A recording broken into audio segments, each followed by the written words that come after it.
All right. And we are live. The last word with LordCognito and Ebontis returns. Hot campfire talk. And man, this feels like Flashpoint Long Point. Oh man, strap in, everybody. We are going to be here for a little while. If you're taking us with you on the go, that might be the best way to go. Mhm. Audio on the go is going to be a long one today. So yeah, Yes. like holy crap, it's Yes. been just in case you didn't think we were going to have much to talk about. There might have been a couple of leaks here.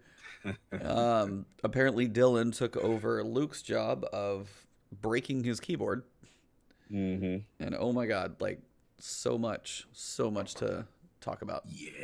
Tons to talk about, man. I mean, it is. We were talking about this offline, just like even Forsaken, you know what I'm saying, and Taken King. I can't remember this just sheer volume of information like almost week after week. It's just been I've never seen. Could you imagine if they held all this stuff and try to throw it on long? Like we would be No, you'd be reading stuff like oh you'd be like trying to boot up the game. Be like, hold on, I got to read a book first. yeah, How like long? I'll be with you in 2 days. it I'm gonna know life this book. exactly, man. Like this thing is a phased rollout that had to be done. So yeah, man, this is intense. So lot to discuss, lot going on. Been playing a bit. I'll talk about myself first because I've been Yeah. having fun. Yeah, I've been playing a bit, man. Back on my Black Armor gun. I finally got my Izanami, man. I Hey, there you finally go. got that quest, bro. Oh, I feel It's for you guys. You guys that did that when it was in its hay, and that Niobe lab, I could see why people want to throw a controller at the screen. Like with that, oh that shoot this Niobe here lab and do this over here and with this gun here, yo, they made something so crazy that they like the community just was stumped. They just had to let it go. So that was that. Got the armor pieces. I mean, it was just so many steps. That I was just like, wow, this is a long quest. You know what I mean? So I got the ornament for it, got the Ronin, you know what I'm saying? So now next step will be getting my behind in the heroic menagerie, because I want the catalyst now. Now I nice. gotta finish it off. But yeah, it's been a lot of that. I've been doing the registry. I salute to you for helping me with the Shattered Oh yes. Throne backpack edition. You know what I'm saying? That was cool. And yeah, meta right now. What I've been rocking right now. Right now, it's all about I've been on my Juju mode. Still been on my Juju as far as my PvP game. But yo, SMGs right now, man. 900s. 900s. I got the curated bug out brag, and I'm causing problems, man. There you go. Causing problems. I'm feeling good. Multi kill clip. It's feeling good right now. So that's Cogs. I'm gonna start a little segment. Cogs loadout of the week. All yeah, right. yeah. So we doing that. We doing bug out. We doing Juju. And then heavy right now because Mountaintop got nerfed. We're throwing back. I got an outrageous fortune. I don't have your God roll swarm, but I got outrageous fortune. That's Hey, what I'm working. it works. Gets the job What's been going done. on with you? I did a little bit of Nightfall stuff, or have you Mhm. contributed to the Mars event, sir? I have been terrible. I have not Yeah, get contributed. yourself in there, man. Get in there. Help You out. guys got it. No. Go do your Nightfall part. That's all I gotta say. If you are listening to this and it's still the week of No, I September need to. 3rd, hmm I've got a guide out there. Esoteric hmm has a guide out there for the 5 minute Nightfall. I've got a longer hmm one, but hopefully you'll survive that one. Either way, do your Nightfalls. That's pretty much all that's remaining is the 2 Nightfalls and Killing Hive. They Yeah, knocked out I've. Escalation Protocol. They knocked out the override frequencies hmm in 2 days. hmm Like they were over Wow. 50% on those like on day one. And even Bungie was like, Wow. damn. And then 2 days Wow. those are knocked out and the Nightfalls are the slow ones. So everybody's living in Escalation Protocol and now it's like now we gotta do the Nightfalls and it's like, oh. hmm So yeah, Yeah. those remain. Did hmm those. Streamed while I did those. Had a good stream doing that. Nice. So let's see. I beat the hmm final boss in Remnant. Okay. Okay. So I Get made your it remnant through. on. Uh, I did that one solo because my friends were like, hmm "Hey, go see if you can try it." Then as soon as I started doing it, I was like, "All right, I have to figure this out." So I did that by myself. hmm Um, it's a really cool game. Remnant is cool, hmm and the thing is, hmm like, I could go back in play like 7 different bosses I haven't seen. Nice. So as you go through that game, it's just I don't know. It's a fun shooting Dark Souls Division. You've got some leveling up to it, different hmm abilities that you'll unlock with your guns that have cool things. There's a lot more to that than I thought, and I think it might be like $40. It's so worth it. Like, it is a really fun game. Is it perfect? No, but is it hella fun? Absolutely. Like, if you want to break, like, Remnant is really good. There's a lot of stuff coming, obviously. Monster Hunter came out, then we've got Borderlands coming, but I'm surprised you didn't get tempted by that. I know you like Monster Hunter. I'm surprised you didn't get tempted by Monster Hunter. It's been so long since I've played it. Like, and I haven't really played on PlayStation much in a while anyway. It's like, I mean, I probably would play it on controller because that's where it feels natural, but it's been so long since I played. If I just tried to boot up, I had decent gear. I'd probably be okay to go into, like, the Iceborne stuff, but I'd be so out of practice, and that's a good, like, couple hundred hours, again, if you start that thing over. So I just don't know which one I'm going to have the time for, and I think if I do anything separate, it'll be Borderlands, so... No doubt. Fair enough. We got that coming. Yeah, man. Good stuff, man. Getting those other games in during this little. Yeah, had a little break. Period. I mean, I grinded out. There was one night, I think you were there, and I was turning them all in. I got all my PvP weapons, so my pinnacles were checked off. I like how you did that. That's kind of nice. Got it all recorded together, so it's just kind of stepping back. I got my couple Nightfalls in, did my escalation, did like 5 override frequencies, like did my quick piece this week. I did mine. You got to do yours. No, I have to do it anyway because you got to do at least one Nightfall to get the emblem. Yeah.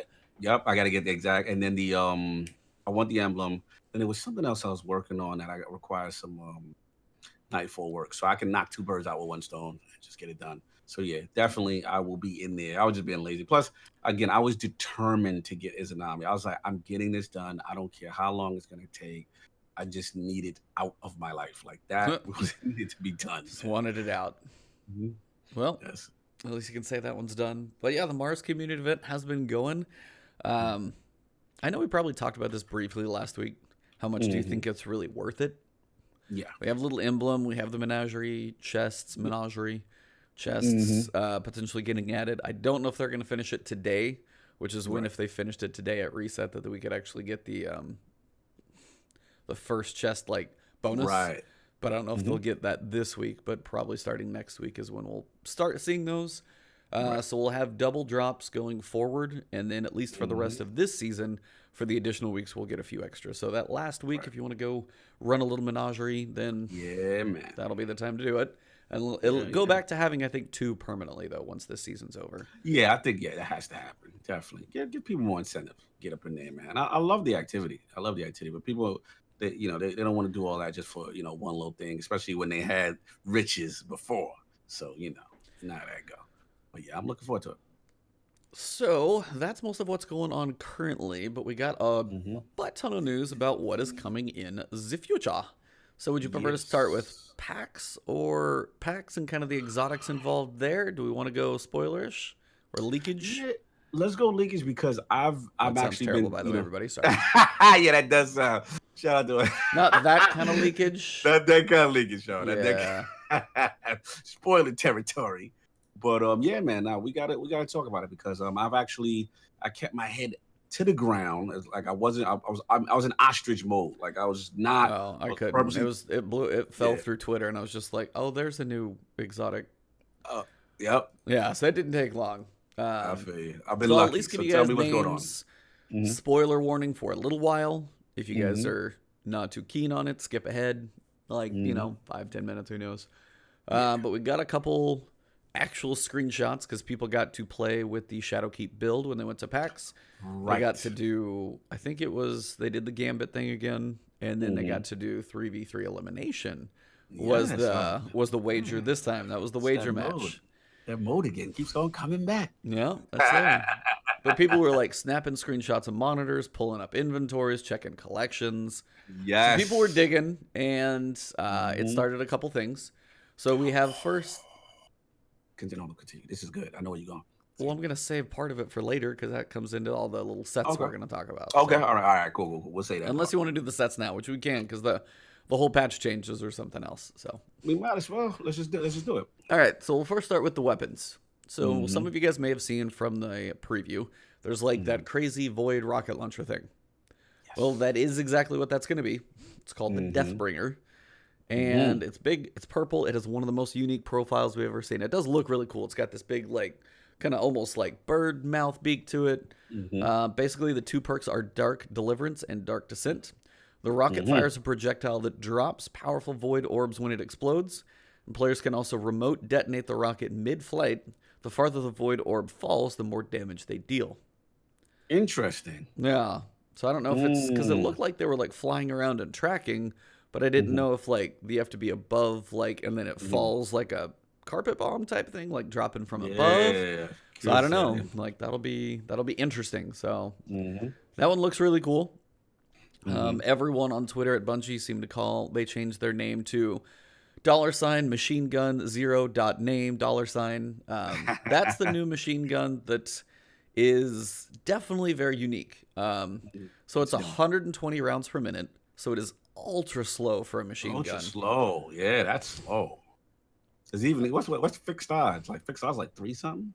I've got it on one of my characters. Fixed odds is slow. Fixed odds is slow, but I mean this is like people have described this thing almost like a linear fusion rifle to equate it.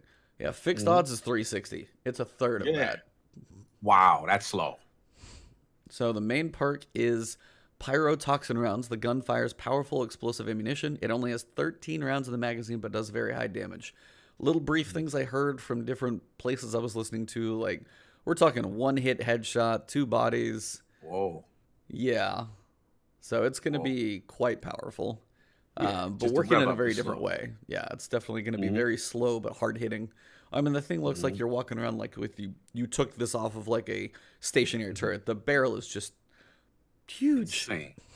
So big. So, yeah, small clip, big damage, definitely slow fire in there. And then we had the Divinity Trace Rifle, the one that they had talked about before. So this is the exotic. This is the raid exotic, apparently. Okay. Leaking already. Yep. Bloody Knuckles in the chat. Warning. What's up, buddy? I see you, brother. So it'll be an arc trace rifle. And it's got 2 perks. Judgment causes the weapon to create an aura around the enemy that disrupts and weakens them with sustained damage. And then Penance. Sounds like a debuff. It's a debuff, so there's you're doing damage and debuffing while the rest of your crew can go to town. And then Penance causes enemies enveloped in Judgment to take damage. Okay. So this is like almost a support kind of. Okay. Yeah, I mean this will do damage, but it's definitely going to be impact is ultra low. Obviously, stability is maxed. Magazine. What's the archetype again? This is a trace rifle. This is a trace, so it basically sustained. It's almost like sustained tractor in a way. You know what I'm saying? Like hold it on there. Yeah, they said like it makes a crit spot. So if you hold it on there and they're in that aura, everybody else is firing. So this will be your support build as well. So as we were talking about previously with the artifact and having that like void grenade do it, this would be another way to do that support build. Yeah, man. So and this is exotic or legendary? Exotic. It's exotic. Okay, because the reason why I was asking, I was like, okay, well maybe I was thinking you could get like creative and have Lumina and you can be real all support with it, but it's exotic. No, that'd be cool, but yeah, that'd be the ultimate support build, but not quite. So yeah, that's Divinity. Those are the 3 exotics that seem to have leaked. There is some armor as well. Yes. So you've got the Storm for Mr. Warlock over here. We got Storm Dancer's Brace Warlock Chest. When players defeat enemies with Storm Trance, they increase the damage of Storm Trance. Ooh, wait, this is exotic flavors? This is exotic. Wait, bring that back. When let me hear that one time. Defeat enemies with Storm Trance, they increase the damage of Storm Trance. Oh, so we stacking, baby.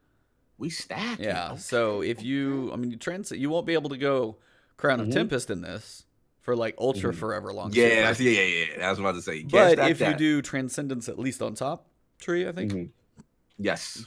And then this one, I don't know if there's a couple ads you can kill, like, or if you're killing enemies around like a main boss or something like that. If you can get a collection, either you're just gonna like vaporize like a major or something like that when you kill some small ones. Definitely be doing some power stuff there. Yeah, key is gonna be how much the damage scaling is going to be. But it sounds interesting. Chest, okay. So we get the Phoenix Cradle Titan legs. These are the ones we heard about with the Sun Warrior buff. Lasts twice as long, and allies gain the buff when they walk through sun spots. Like, So if you've got sunspots around the room, everybody's buffed, you're healing them, giving them overshields, chunking stuff around. Like, Sun Warrior potentially has more of that support role as well. I mean, you'll throw it, but it's more like, hey, throw it on you and maybe one other person, and then you can chuck them for a while. But yeah, definitely giving a little more benefit to Sun Warrior, because that does not get touched, like, ever. Nobody uses bottom tree at all. Zero. And then the Hunter one, we've seen that before. That's the one with like kind of the veil, the glowing veil. So we've seen that one before. But those are the main exotics that leaked. We had some brief people getting a feeling for the way subclasses were working, and we got full details on the patch notes, so we'll go over those in detail. We'll go over that, yeah. But we're going to jump to the bottom of the TWAB. Main reason is because when you go to the bottom, we got some armor sets. Yeah. And this is what you're talking about, right? Yeah, Destiny. Let's get that Destiny on. Let's go. So if you guys are listening on audio or checking the video out, you are looking at our faces. But if you guys go to This Week at Bungie for the week of September 5th, near the bottom, say add to your collection, they show kind of the rotating GIFs of all the armor sets. So for anybody in chat, and also for you, since we've probably got our own opinions, and Warlocks and Titans may differ. Hunters are kind of Hunters are a middle vote, but we'll have to see. Yes. So we're going to go down the sets, and I want to talk about where you're going to get them from, and then I want your thoughts on each set. Which ones you're like, cool, I got to have it. Maybe I'm digging it now. We'll see. Let's get it. So first set we've got is the one that we've seen in a lot of promotions. It's the Dreambane armor set. It's your spacesuits. So you got your Space Shaman. I've got my Astronaut, and the Hunter is somewhere in between. Somewhere in between. So these are acquired from activities on the moon. Probably something through Eris, just probably the legendary drops that come in on the moon. We got spacesuits. So what are you feeling? How you digging your Warlock Shaman now that you get to see it in full rotating glory? It's growing on me. I ain't gonna lie. It's growing on me. I hated it. It's still stupid. The mask is dumb. I don't know what does that relate to the moon besides the backpack, but it's like, I don't know what they, you know what? It almost feels like Eris had some say on that. Oh, yeah? I feel like Eris influenced the mask. But, you know, it looks cool. Titan's looking very cool. Feeling, every time I see Yolan, I just think Titanite. That's literally. I mean, I'm just like, just announce. I wonder if Tychonaut. it's honestly like just an altered model of the Tychonaut. Yeah, it's Tychonaut. Like the mask is a little lower, a little shinier, a couple tweaks to it, little rings on it. But yeah, it definitely looks like the Tychonaut. The Hunter, it's fine. I mean, it's yeah, all right. where you at with the Hunter? So, it's, I mean, it's fine. Like mine, like the Titan. Yeah, I was like, I look like a spaceman, so I'm cool with mine for the Dreambane set. But yeah, the Hunter, not my favorite. But we'll go down.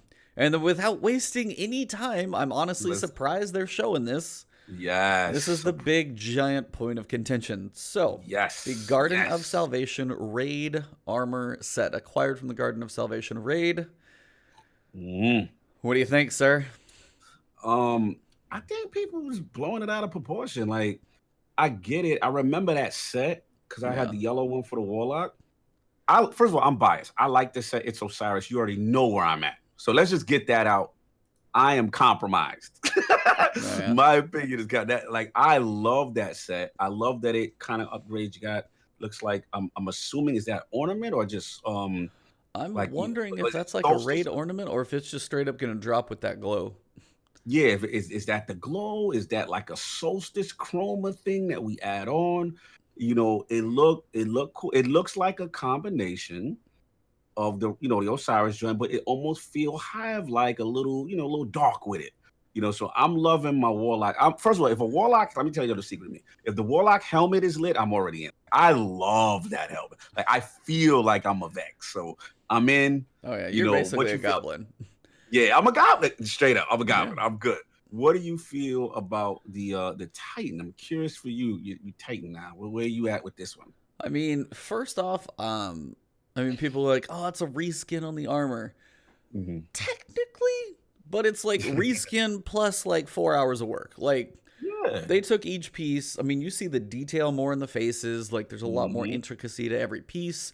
The glows. Like, this is we're talking about Rise of Iron Armor now. This is the stuff we were like begging for. Where's our Crota's End? Where's our Taken King?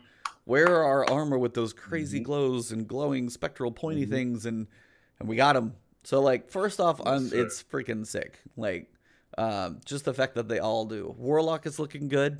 I'm digging it. You guys, that and the Hunter, you both have some pretty big pointy bits off your shoulders that I do like. Yeah, I'm feeling the Warlock, bro. Like I'm all about it. So, I'm biased, man.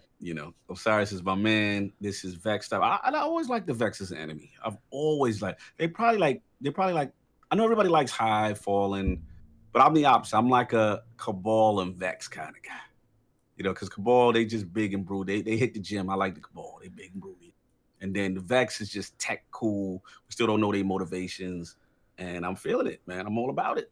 This is hot, man. Yeah, so some person pointed out, though, I thought it was pretty funny. They're pretty sure every Titan in every one of these pictures is a female because they're like, I don't think Big Boy can fit in the frame. Yeah. He's going to be like, out here. Titans be hitting it. So they probably had to do that on purpose. You're right. You're right. Yeah, so I think when I see it on like the male Titan with like kind of that broader look, I mean, there are some other ones later that I'm really digging. I actually really like the Hunter cloak on this one. Just because it has the Vex kind of parts that are missing, but they're still. Yeah, I didn't even peep that. And the Hunter's shoulders and the Hunter helm with like the little like spoiler almost going back in the top, like like the little shark fin. Yes, the Hunter looks good on this set. I'll be honest. I got to see Big Boy Titan, but yeah, Hunter and Warlock. I think Titans are probably on. I mean, the glows look cool no matter what. If I'm wearing it, cool for sure. But I think Titans got the lower end of this one. I don't know how I feel about the Titan helmet all the way. Not that it's just average to me. I feel like we've seen that model and they made the top of it glow in the back of the head. Yeah. But overall, I would say, I would probably put it on the low end of the three if I had to. Agreed. Now, I was like, I know we kind of blew past it. Are you going to give this whole like reskin controversy much effort, thought, or otherwise, or do you care? Do you think raid gear should ever be reskinned? Is it a big deal? Are you like pitchforks and torches and picket signs and? Not me. I mean, here's the thing. Look, if it was a straight carbon copy, to me, this is what I call like a remaster. You know what I'm saying? Like this is a reimagining of something. This is not straight the same thing. So, look, if dudes, feel a way, I get it. Raid armor, yes, raid armor should feel special. But y'all can't tell me that it don't look good. You know what I'm saying? Like, to me, it's like it looks good. So, I don't know.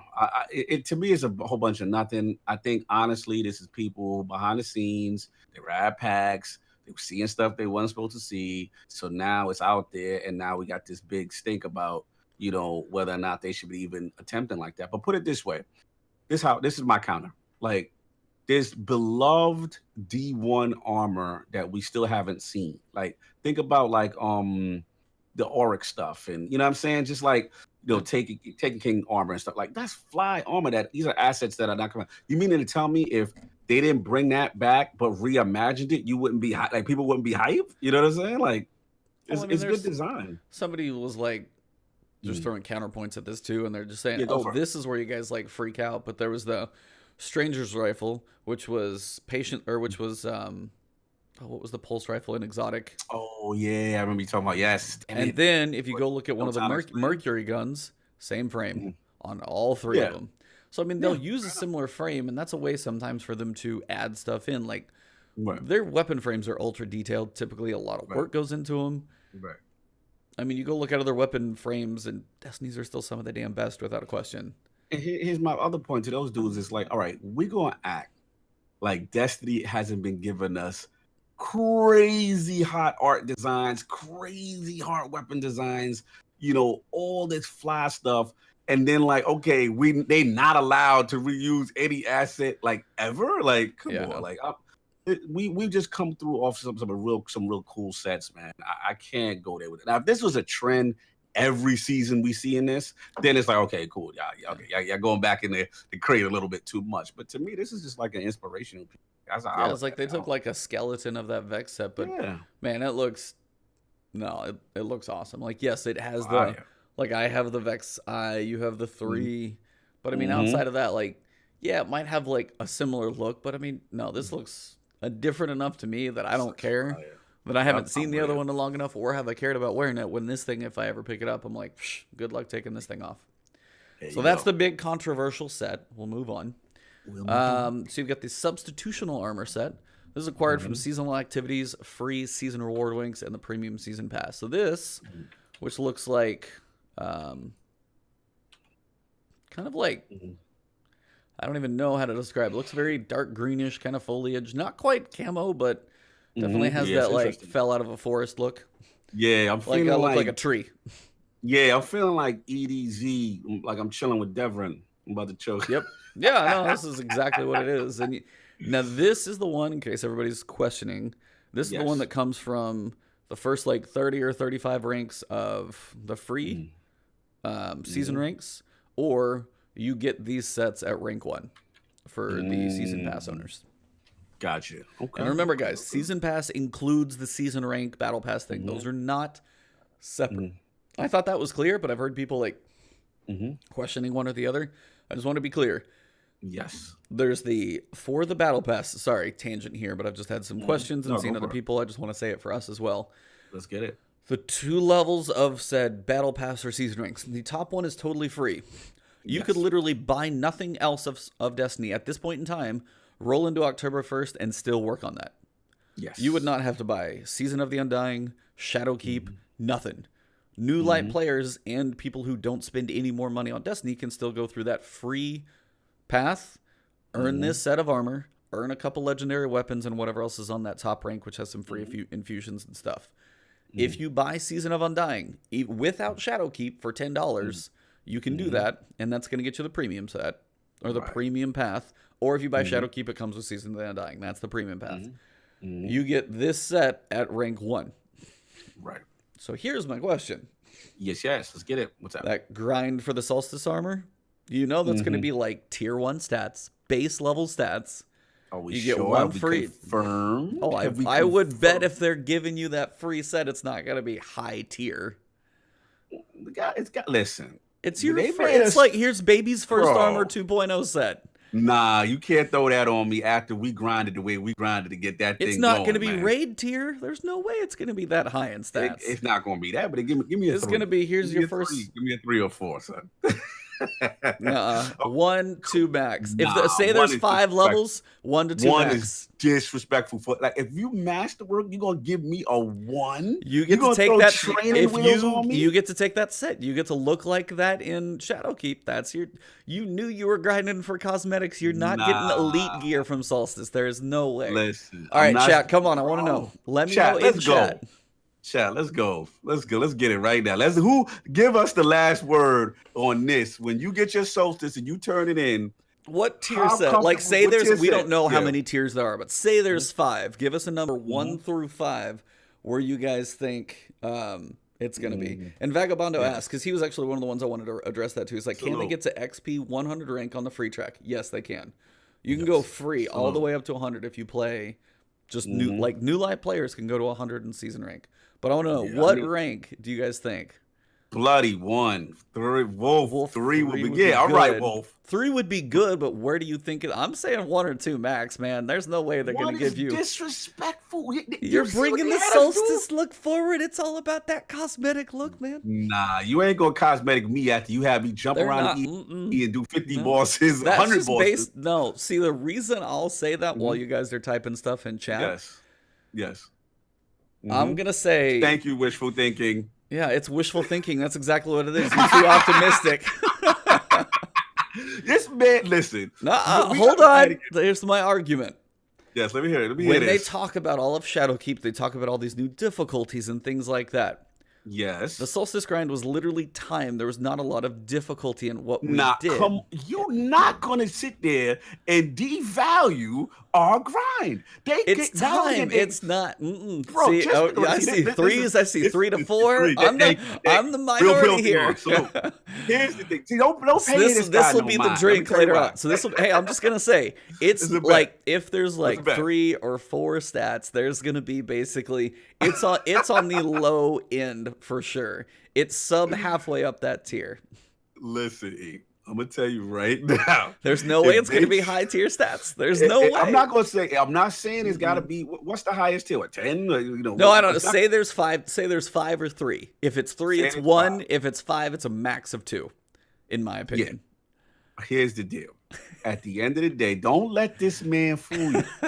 This man is the soloist. He does everything difficult is a walk in the park to a guy like him. He got all his 3 characters souls. It wasn't it's difficult to get the souls. See, no, it was time. If you that put you time subscribe in, to do solo, it's Nightfall, time. Solstice was content. Time.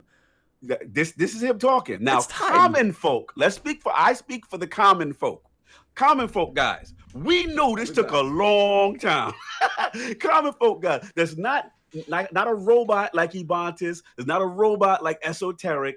This took a long time. Then they wanted us to masterwork it and do all this other stuff. So at the very least, how dare, don't you even think about slapping a 1 on this gear.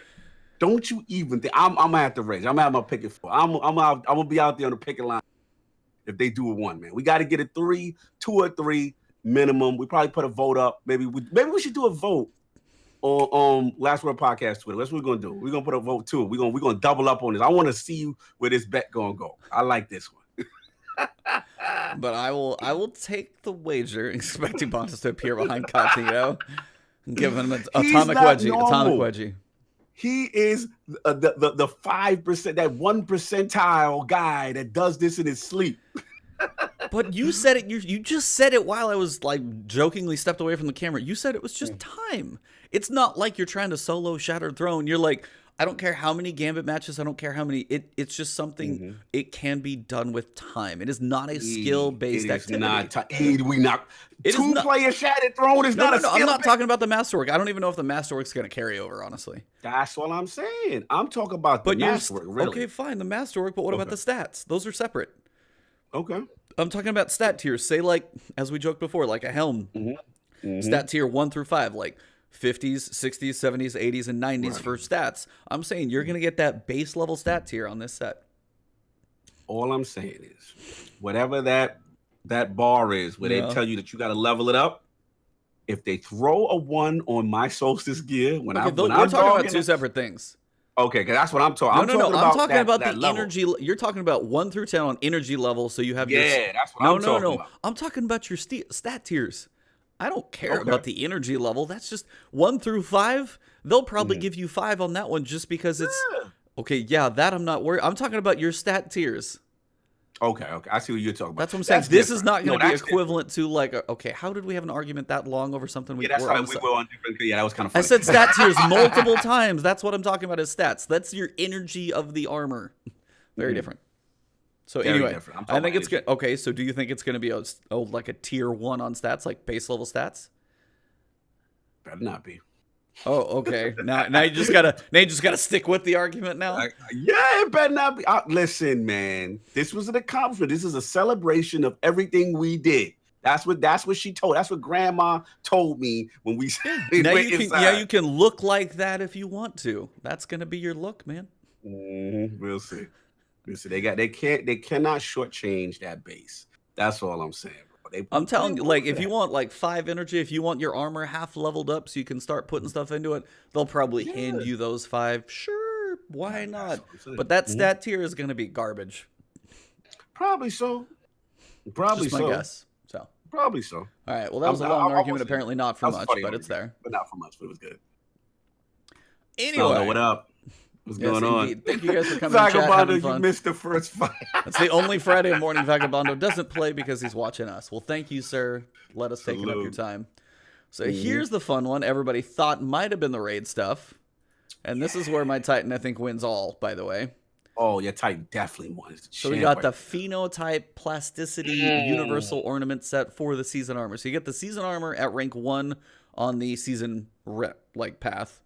The free track gets the armor but does not get these ornaments. These are part of the premium track. And I'm sorry, but my wings on my Titan, hello. Yo, shout out to the Hunter looking like Boba Fett or something though. Like the Hunter looks lit. Like what I like about it's a unique look for the Hunter because you don't have the cloaks there. No hood. Yeah, no hood. Yep. Yeah, like it's a cool little different look. Like the Warlock, I'm cool. We've had looks like that before. Not that I don't like. I like the double fin. Double horn. Yeah. The double fin is lit. But y'all stole the show with them wings. Y'all taking off. You know what you need to get with that? Dude, look at the. I didn't even notice the arm, like the big greave on his right arm. Oh, like a That's weapon. solid. Yeah, that's fire. And it's only on the right too. Yeah, that's sick. Yeah, Wolf said the Titan look like Megatron, straight up. Yeah, straight up like a Transformer. Absolutely. The thing too is, you know what helmet would look fly too? Remember the Prison of Elders airplane helmet that Titans used to have? That's still in. That's still in Destiny 2. Trust me. It's still in Destiny 2, right? Yeah, throw that on there. You really taking them. He said the hunters from the hood. Listen, the hunter look cool, man. I like that little backpack antenna thing going up. It's cool. I like it. This is literally, this could have been the raid set. But this is like, this is what you get for getting either the season pass. Right. This is part of this track, or those people who might be like paying to finish up those ranks. This is a cosmetic that people are going to be paying for. Fire. Probably. Or earning through time. So then we got the Iron Will armor set. So this is the Iron Banner. This is, okay, I want to know your thoughts on this before. Okay, yeah, same thing. Yeah, this is probably the lackluster of all the sets. Yo, Iron Banner been on a decline, yo. We got to talk to the fashion people. Iron Banner, the last 3? Like Hunter's cloak looks the best. Yeah, Hunter, yeah. Hunter looks the best. Yep. Even though he's a little smudged in the face. Warlock, I'm like, what they're is both you know very it's all mild. It's just white and gray. Or it's like light gray and dark gray. There's like a tiny little gold accent on each one. You got like the Iron Banner logo on the bottom of the cloak and the butt towel, but it's very subtle. Very subtle. So it's something about they've gone away from what I used to like with the heavier sets, and then I don't know. It just I don't know where they're going. I don't know if everything in here. If you were like, oh cool, I made the Iron Banner set, and then you're looking through this page, you're like, oh, I didn't do as well. Yeah, well, and then we get down to the Eververse set. Dude, my Titan is gonna be ice skating upside down. Yo, he do look like he got the ice fit. Yeah, that's crazy. No, but I've also got lions on my shoulders. I'm like triple color ornate. Oh, this is my set right here. This is my one. You gotta throw a better shader on that, and then you're good. I kind of like the triple color, but yeah, you can mess with some shaders. I like the red and the blue, the white and the gold. Like I can dig it. Like on the Titan, because the white is still in there. Like on the Hunter, it looks like kind of a mess. Like the look of it, the nature of like you got the bows in the back, you got the double horn, and then the Warlock robe is a bit much. It's a bit ornate, but I'm actually digging it. I'm getting like my little Roman samurai vibe going on right now. Oh, I have a lion on my butt towel too. Hell yes. Yeah, lion's fire. Yeah, I don't know how I feel about them Warlock boots though. Them Warlock boots, I don't know what the cowboy. You can't ever see your boots. They don't matter. Yeah, but I can see those. We'll put a shader on them. They'll go away. You're fine. Yeah, but it just don't fit. It look like it's like a samurai up top with a cowboy at the bottom. I don't know. It just looks like thematically it's a little off with the boots. But other than that, I do robe covering up to your shins anyway. You can't. Your feet don't matter. Your feet don't matter. It look like a galactic. Then go put your fancy solstice stuff on your feet so you can put a little glow on your boots. Gotta get some glow on your boots there. That's right. Gotta make it shine. So those are the sets we got coming. Plus, in addition to this, the currently available armor sets will drop as Armor 2.0. So you've got Crucible Year 1 ornaments, Vanguard Year 1 ornaments, Black Armory, Gambit, Menagerie, whichever. I still say both. Raids, all of them. Destinations, all of them. And there will be additional world drops that can be found on Legendary Engrams that will be updated to 2.0. So basically everything you get is going to be 2.0, but these are the ones that will be looking new. I want the seasonal ornaments for Vex. Raid set honestly looks pretty sick, and I'm digging the Spaceman. So I'm cool with a lot of that stuff. Me too. All of this is going to be so cosmetic anyway. So the big freak out is some people, honestly, you're going to be getting like some people get that raid armor set, like the Garden of Salvation. It's still legendary. Guess what? Ornament. Bam. Make it look how you want to. So some people, if they don't love it, you can pick to look however you want to, and that's kind of the whole universal ornaments anyway. Some people may be looking like Season of Optimacy. Who knows? Like you've got a lot of options there. So I guess I didn't freak out that much about it. Maybe I should. I don't care. I haven't been as much about the fashion game for like 5 years because I've never been able to care about it. Right. Because I'm usually not like finding full. I mean, we had full race sets that had benefit, but I mean, generally, especially in Destiny 2, fashion has not mattered. For you. Okay, function hasn't mattered, but now, yeah, some people it matters. For me, I have. But if I have like every a subclass, helm bro. that has like machine gun launcher, machine gun like reserves, and then I have like a set of gauntlets that looks completely awful, but it has machine gun perks. Yeah, when I go run my Nightfall, I'm running like that. I don't care how I look. It's I struggle with that. That's a tougher decision. Nope, don't care. I'm telling you, man. What I do is I'll keep grinding till I find a better looking piece that has those perks, and then break that down and waste cores, and that's me, bro. I gotta look fly. It's Destiny, baby. We gotta be out here. I can't be having that bummy armor looking like I gotta look good, man. My warlock, it's a warlock thing, maybe. But I mean, also for me, like OMG said it, he's like, so now I can take that universal ornament set from the season pass, and I can go slap those wings and put those with my glowing raid armor somewhere in there, and be like, hey, go look like this now. That's gonna be cool. And then throw a couple shaders on there. Maybe my knees and my head are glowing, but I got wings out the back. Like black armor shader on all that. Oh, dude, yeah. Like now I can mess with it because I don't care. But I'm not going to sacrifice function over fashion. So I am excited the fact that I can just mess with how I look all the time, and it's not going to mess with how I play. So it's about time that you start looking better. Now that they got everybody who sees my videos or a screenshot of my characters, like, man, you look you homeless right now. Exactly. I am a homeless Titan constantly.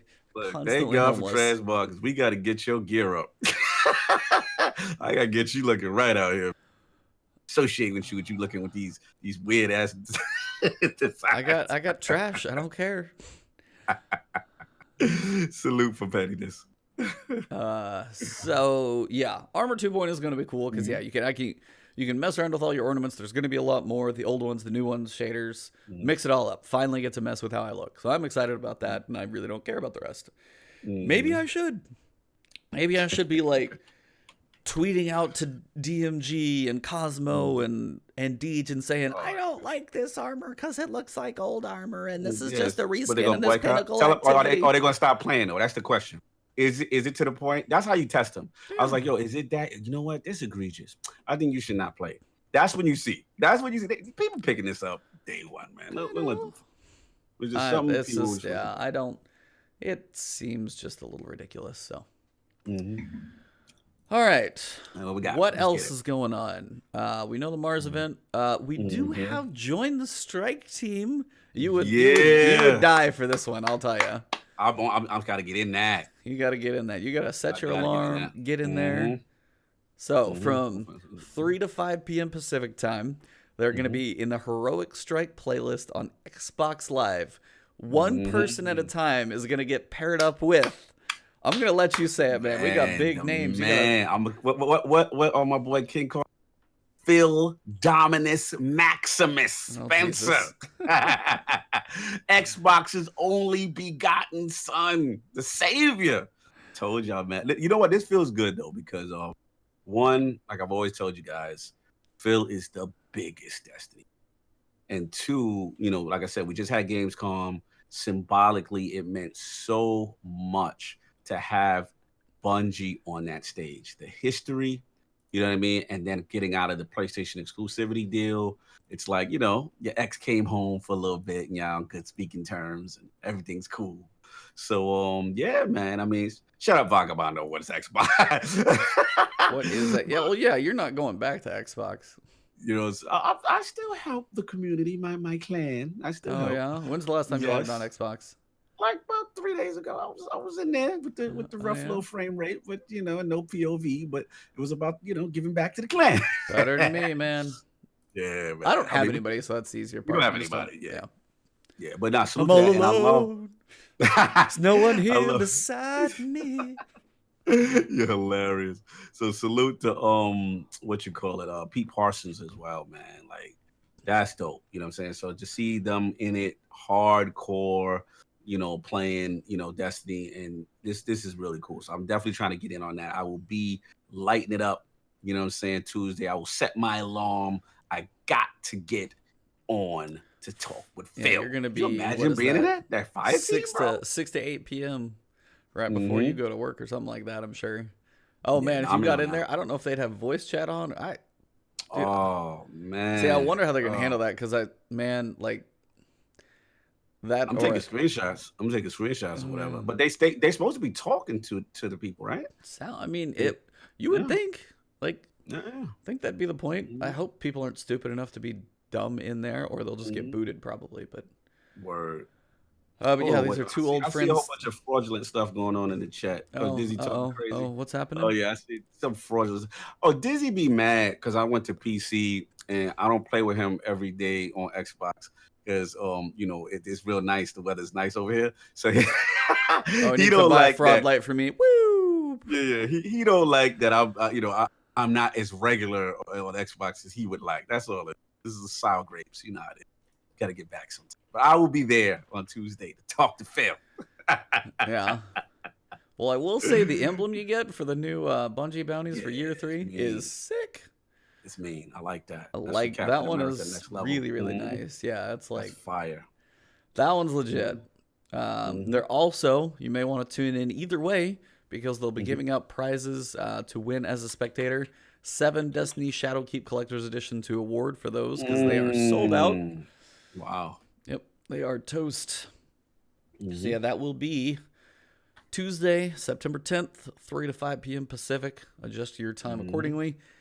Yes, I do love how it's not Gambit, it's not PvP. They're not testing skill. They're doing strikes for those two. Strike. Yeah, we walking through those strikes. Exactly. Let's relax. Let's not have them out of control doing stuff they can't do. I ain't disrespecting nobody, Hey, I'm just saying. Who knows? I don't know. Phil Spencer may mop the floor with me in PvP.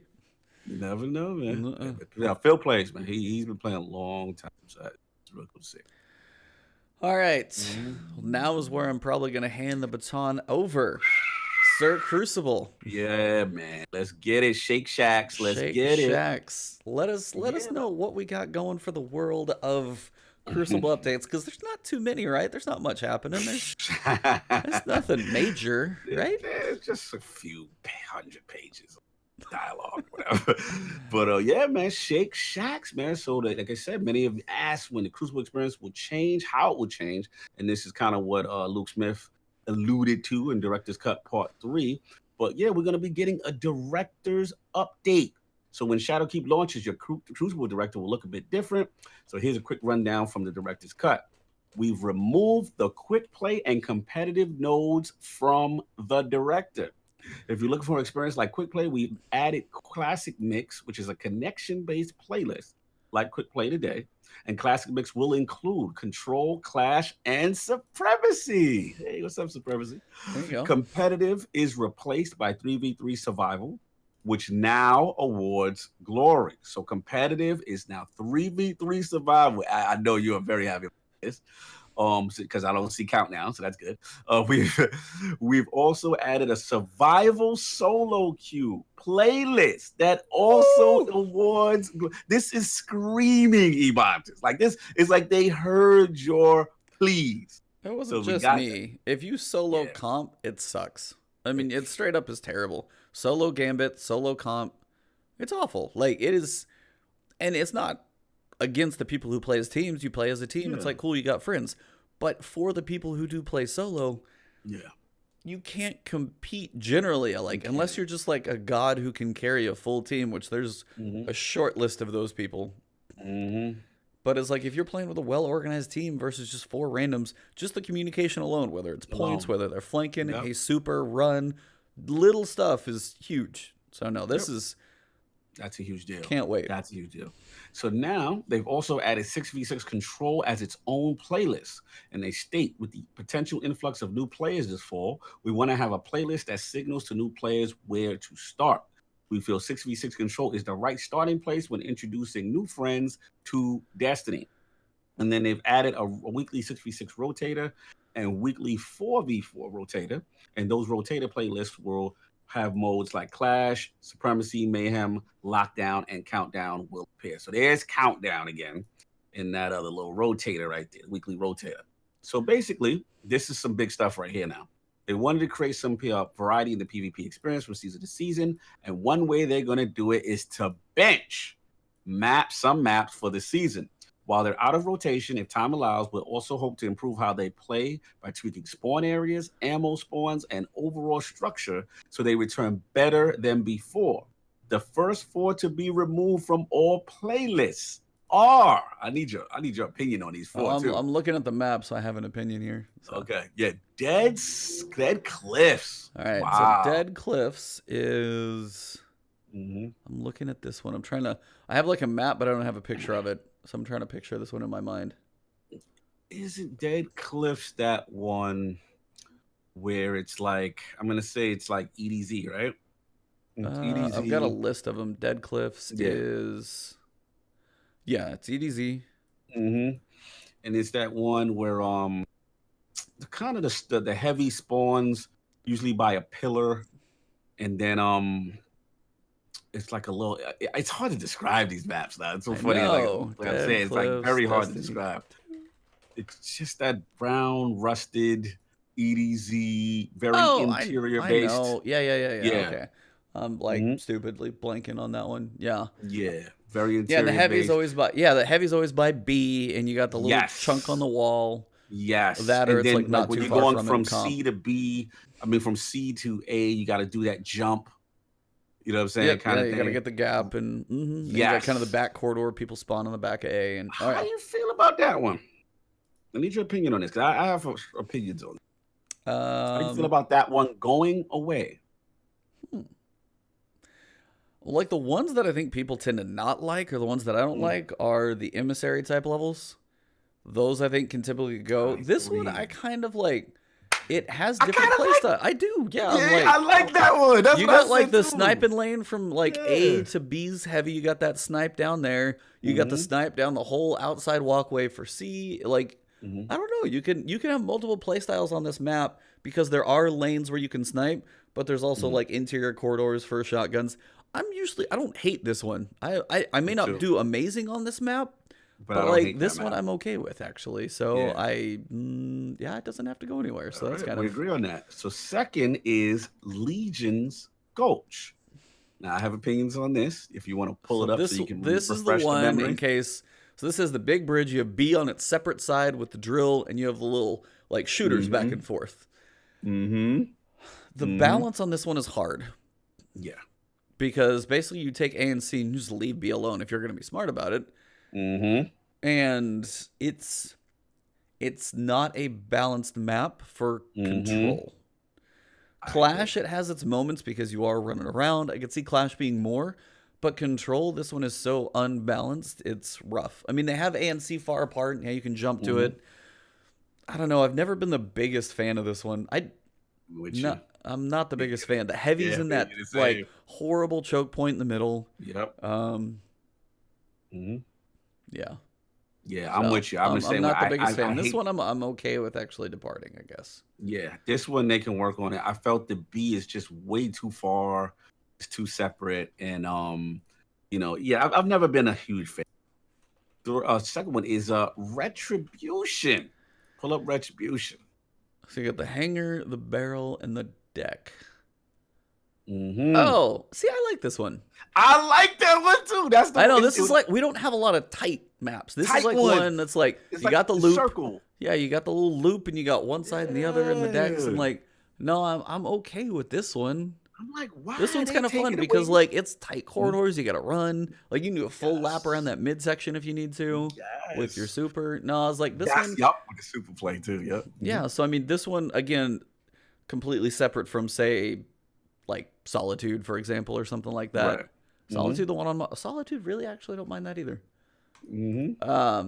Yeah, I kind of like this one because it's one of the tighter maps that we have. So it is one of those times where like you're not gonna run anything far. You do need to be mid to close pretty much the whole time. Yep. I mean, you can snipe some longer, slight curved corridors, but generally not. I don't know. I'm still okay with that one. What the hell is gonna be left? That's what I'm saying. They out here taking maps that I like. I'm like, why did they take that damn Trials of the Nine map? Yeah, that's the one I'm talking about, like Equinox or something, or whatever I it is. hate that map. Oh, I hate that map. Yeah. Hate that map from the minute Trials of Eternity. Hated that map. And then it's like they kept those long ones They kept everything Trials of the Nine like that. The other one, remember the other Trials of the Nine one? Yep. That extra long one. I'm like, get those out. Why those ain't out of here? Yep. Ugh. Anyway, but yeah. So that's it. So I'm with you, man. I think Legion's Gulch is the only one. I'm like, okay, that one, Dead Cliffs. I like Retribution. I like Solitude. You know, I'm just like, all right. Really, was these the ones that people were complaining about? Okay. Yeah, and then Solitude is the one on Mars where you've got kind of A up Mm-hmm. top in the cliffs behind the rock, B's in the middle, and then C's Mm-hmm. down in like the ice caves on the other side. Like that one, that's a Yeah. bigger, but that's still a map I don't mind. You've got like because that map was fun to fight for B. The fight for B on that map. Oh, that's hilarious. insane in that little room. Yeah, that's that tiny room in there. gets popping. I love that room. Yeah, everybody's throwing grenades in there, doing all type of stuff.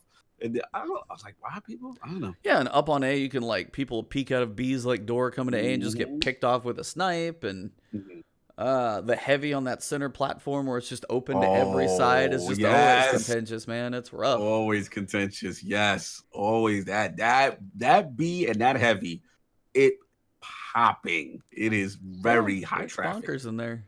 Yeah. So I mean, those maps I was kind of sad about. Yeah, it's kind of so like I don't know if I look through the list at what's left, but there's a lot of the stuff I don't like. But we will be getting some new stuff, which we talk about now. So yeah, man. So like I said, they said that with those maps removed, we made a pass on all playlists, removing some maps from playlists when they don't shine. Equinox is now only in Scorched, Mayhem, and Breakthrough. And Firebase Echo. Hold on, rewind. What the hell is Scorched? Is that the Scorched cannon mode?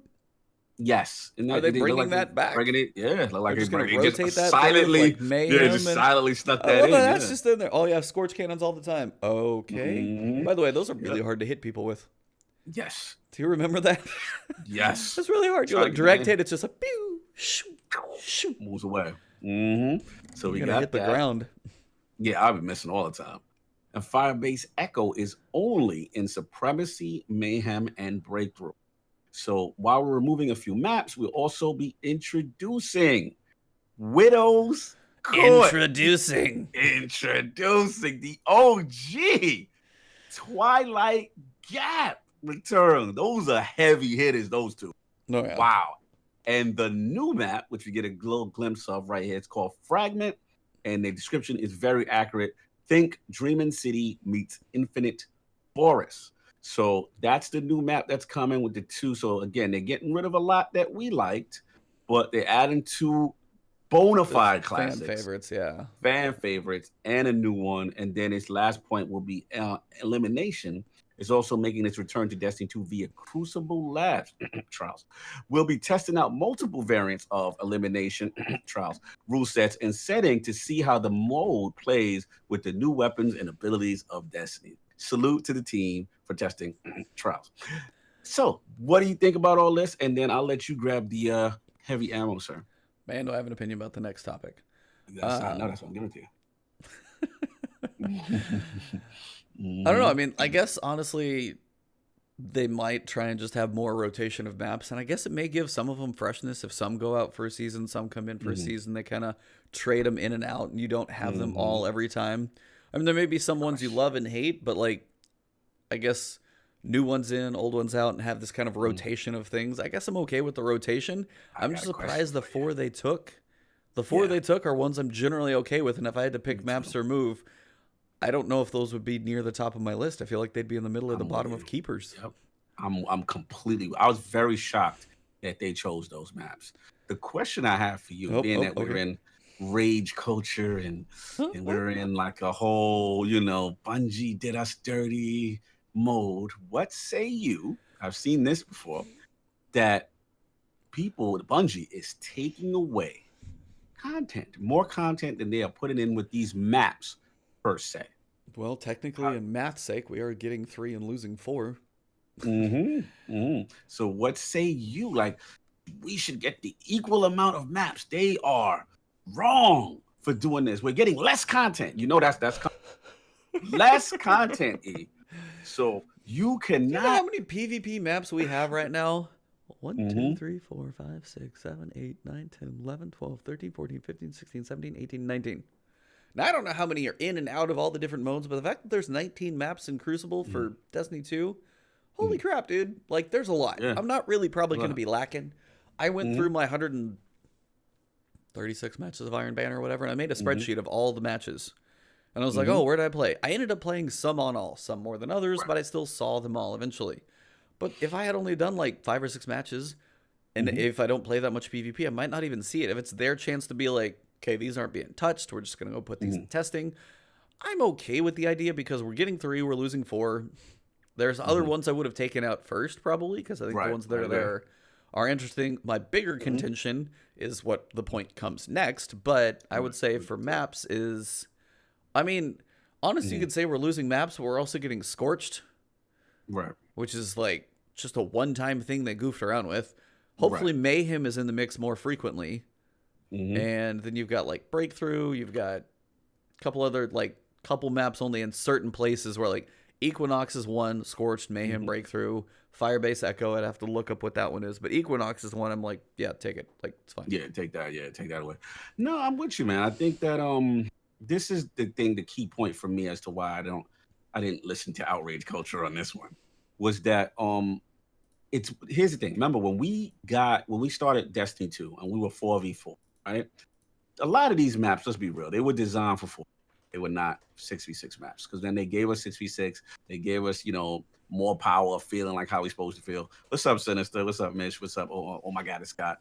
But yeah, man. So the whole thing is, if they're gonna take them away with the intent to balance them and fix them for 6s and do whatever they need to do for spawn points, I am perfectly fine with that. I'm with you though. I don't like that they chose 4, but I feel like ones that need tweaked are not these, at least to start. Oh, not these, yeah. But everything else, you know what I'm saying? The idea of it, like, hey, you want to tweak it, you bring it back, I have no problem with that. That is something they really never, I don't recall doing ever before in even Destiny 1, where they'll take something out and say, hey, we got to work on this. The spawns a little. So that's what's up, But yeah, man, that's what I got on it. But we got some heavy things to discuss. Oh my God. So let's get it. Okay, so what I had joked about last time is coming true, and I'm really worried about this. Heavy ammo sharing. Let's go. Heavy ammo sharing is the topic, and I'm just going to read it, and then I'm going to let you go first.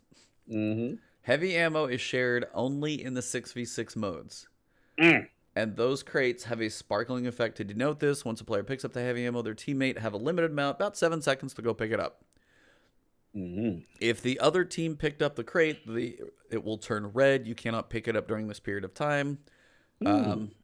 Each player gets less heavy ammo from the shared crate than they do from unshared crates in 4v4 or 3v3 modes. The amount of ammo you receive from a crate is static, does not change based on how many teammates share the crate. Go first, otherwise I'm going to explode. Oh, man, he is not feeling this. I don't know. I mean, this is one of those things where I have to see in practice how I'm gonna necessarily feel about it. All I can remember, here's my question to though. I'm still confused on one little portion with the 6v6. Okay, so back in D1, right? Heavy used to spawn. You go to the one group would go to one side, the other group. Oh, they would just fight over the one spot, right? No. That is how it used to. Right, that's how it used to be. That's not how it reads. It's going to. That's what I wanted to clarify. That's my issue. In D1, I know. Calm yourself. We're gonna get to you. So the whole thing is, in D1, I remember saying, "Hey guys, heavy's up. We all go. We wait for your boy to get there. He's tagging along a little late, but he gets in. He gets his thing, and then it's like the battle of the heavies for a little bit, right? That's what I remember D1. So, like I said, thank you for clarifying. The way this reads is not that. It's literally one spot. The vibe I'm getting, and we're all converging on one spot, and then the team that gets it locks out the other team, for the thing. So that's different. I don't know how I feel. It's weird. I don't understand. I mean, I guess it's a new mechanic. They actually didn't have this, but I gotta see how that play. It just feels where it feels people converging on one spot. Battle for the heavy. It could snowball. It could snowball. It could. The only thing I'm thinking about is like, it could snowball once those guys got it. It kind of done for a bit. Now they are saying it's less heavy, than it would be if it was an individual unshared crate in 4v4. Take a rocket launcher, for example. I'm just gonna jump in. Here we go. Take get him. Take a rocket launcher, for example. One person can pull it right now and get a max of 2. Or what? Truth gets 3, technically. Yeah. Even if, say, 6 people are there and say they all have rockets, that's still 6 rockets between them. It's more than we've ever had. And you want to talk about weighting the match to one side for a really long period of time? That match just got swung horribly out of balance. It's not like both teams get heavy, they smash in the middle, and one person, like I would do, hang in the back with my machine gun, and then I'll run in later and be the guy with the machine gun who still got heavy and be like, I'll be a little annoying for a bit. Right. But there was chaos on both sides for a little while. Oh, that's cute. You all have sniper rifles and scouts and hand cannons. We all have 6 of us have a rocket launcher right now. What are you going to do? You're all screwed. Even if they all got like 15 bullets of machine gun ammo, that's still 2 kills each, probably. It can snowball. That's my main issue. Is you take fighting over heavy ammo, and one person gets 38 bullets of heavy, and they still tend to like kill you twice. Now you have an entire team potentially that can pick it up and swing it even more. I feel where you're going, but here's the thing that Scott is about to say what I was about to say, which is part of the strategy back in the day was you go over there with your super. So if they was over there camping ready, that team was ready to take it, you come in with the super and then swing the pendulum. You know what I'm saying? But I hear what you're saying. You're not wrong. If a team, 6 people get heavy, you're about to get rolled out the building. like you're about to get rolled out. So that part is a little spooky. I have to admit, I give you that. It sounds crazy to me that part's happening. There is some strategy though. There is some. If you super up, like you say, you Nova over there, you Titan Hammer over there. Go ahead, touch it if you want. And or you sniper set up, you could still counter a little. But I agree, it's going to be tough. It definitely. Okay, so say one person picks it up, they have 7 seconds to get it. Your sniper can't get 3 or 4 people that pass through and pick up their block on the way to like go kill people. Yeah, you got your other 5. You got your other 5. You do, but like I'm just saying, like there's typically the map, the way the map is going. If they're typically there, it's not like you're gonna spawn near them. If they just wiped you guys out before heavy, they use their super. Y'all are on the other side of the map. If they just loaded up on heavy, good luck. I think this is gonna be. I think this is gonna be awful. You could be right. I think this is gonna be awful. You could be very right. I want to see how it plays. All I think about is this. This is my experience. Right? That's fine. All right. When I play, every time I get over to the heavy, there is literally 3 dudes setting up tents. They are waiting for me to touch it. I'm not saying there won't be. I'm up in the back of your neck. I'm like, damn, I just want to touch that. I know that's how it is, but I'm also just saying, like, there's going to be the point where that's still going to happen. 1 or 2 people may get it. They might have a little less ammo. The snipe still may pick them off. Some heavy bricks may drop. Who knows? But in the moment where one team does it right or one team is wrecking, you are not gonna get that balance moment back. If a team is owning that match and wrecking you and they're chaining supers, which is gonna be a little harder, we'll get to that. But still, they still are running the table. That becomes an even farther unbalanced match. There's no way to return. There's no way for both of you to be like, all right, split off for your heavy. Cool. All right, we got it. One guy tried to come. Okay, I sniped him while he was thinking about doing something. All right, everybody gets your heavy. All right, now chaos will ensue. Oh, we survived a little better. I've got some machine gun. Hey, we can try and kind of hold things a little bit here. That is never going to happen if one team starts wrecking it and holding it. I have a feeling this is going to be bad. No, I hear you. Now, what about the counter argument that says, well, that's the better team, like that strategized to converge on that spot and is doing a better job of protecting that spot. Then Mercy just better go into effect quicker. Right. Maybe I was like, then Mercy just has to be faster. If it like, I'm just saying, like, this is going to swing the balance of a match potentially that like, hey, we're down by like 20 points, but we're working on coming back. Okay, somebody just did a super and killed like 4 of us. Crap. Heavy spawned. shit, the whole team has heavy. Legendary. I was like, it's now you're done. So I was like, I have a feeling this is not going to go well. But what about the opposite effect? What if you're getting smacked, but you're good at controlling heavy? And let's say that team is better how outplaying often you does on that KD. happen? We don't know the percentages per se. No. Think about what you just said. You're getting smacked, but you're controlling. You're not getting smacked and controlling anything in the same match generally. I'm being extreme. What I'm saying is, let's just say you're being outplayed on one-on-one gunfights with another team. The other team is a little better than your team in one-on-one gunfights, right? So you're constantly down. But when that heavy comes, then you could kind of swing it because your guys did a better job of strategizing and positioning to control that heavy. Or the other kind of argument is, again, I'm with you. I'm just trying to I'm doing devil's advocate, actually. I know. It's funny that I'm doing this because I'm actually with you. So the other argument is, what if people say, yo, let them rock, we super up, and then we take it from them? Because when you kill them, they're going to out, they're going to poop heavy. Yeah, if that still works, they'll have if that still works, you know what I'm saying? So you got that too. I mean, I'm willing to give it a shot. That's what I'm saying. I think you're right. I said this last week, and I saw this, and I was just like, damn. I feel you, man. Listen, I mean, for me, I was like, I guess we'll just have to see it in action because there better have been some testing behind this. But I have a feel it's the matches that already feel out of balance are going to feel that much worse. Because if you're already getting stomped and all of a sudden they're tired, like you see 6 people just picked up heavy and they're not on your team, you're just like, quit, Alt F4, shut down the computer, throw the Xbox across the room. Doesn't matter. Like that match is done. But then they're saying, which we're about to read, is that this is about to get us into that player ranking skill thing that we're going to touch on next. So maybe that's what that's about. Maybe they're trying to separate the men from the boys and put you in your real rank so you're not ringing. But we'll get to that. But yeah, man. So that's heavy. It's controversial. We shall move on. Rank systems update, streaks and floors. This one is interesting for me. Glory, Valor, yeah, I got it. Glory, Valor, and Infamy streaks have been made more resilient. Instead of resetting your streak, losses will now reduce your Valor and Infamy streaks by 1 and your Glory streak by 2. You can still lose Glory, but if your rank is at or below Fabled, you can't lose Glory if doing so would drop you below that rank. Each rank through Fabled act as a floor for Glory. So you're a man that went through the hard grind. If you lost Glory, you would go down ranks.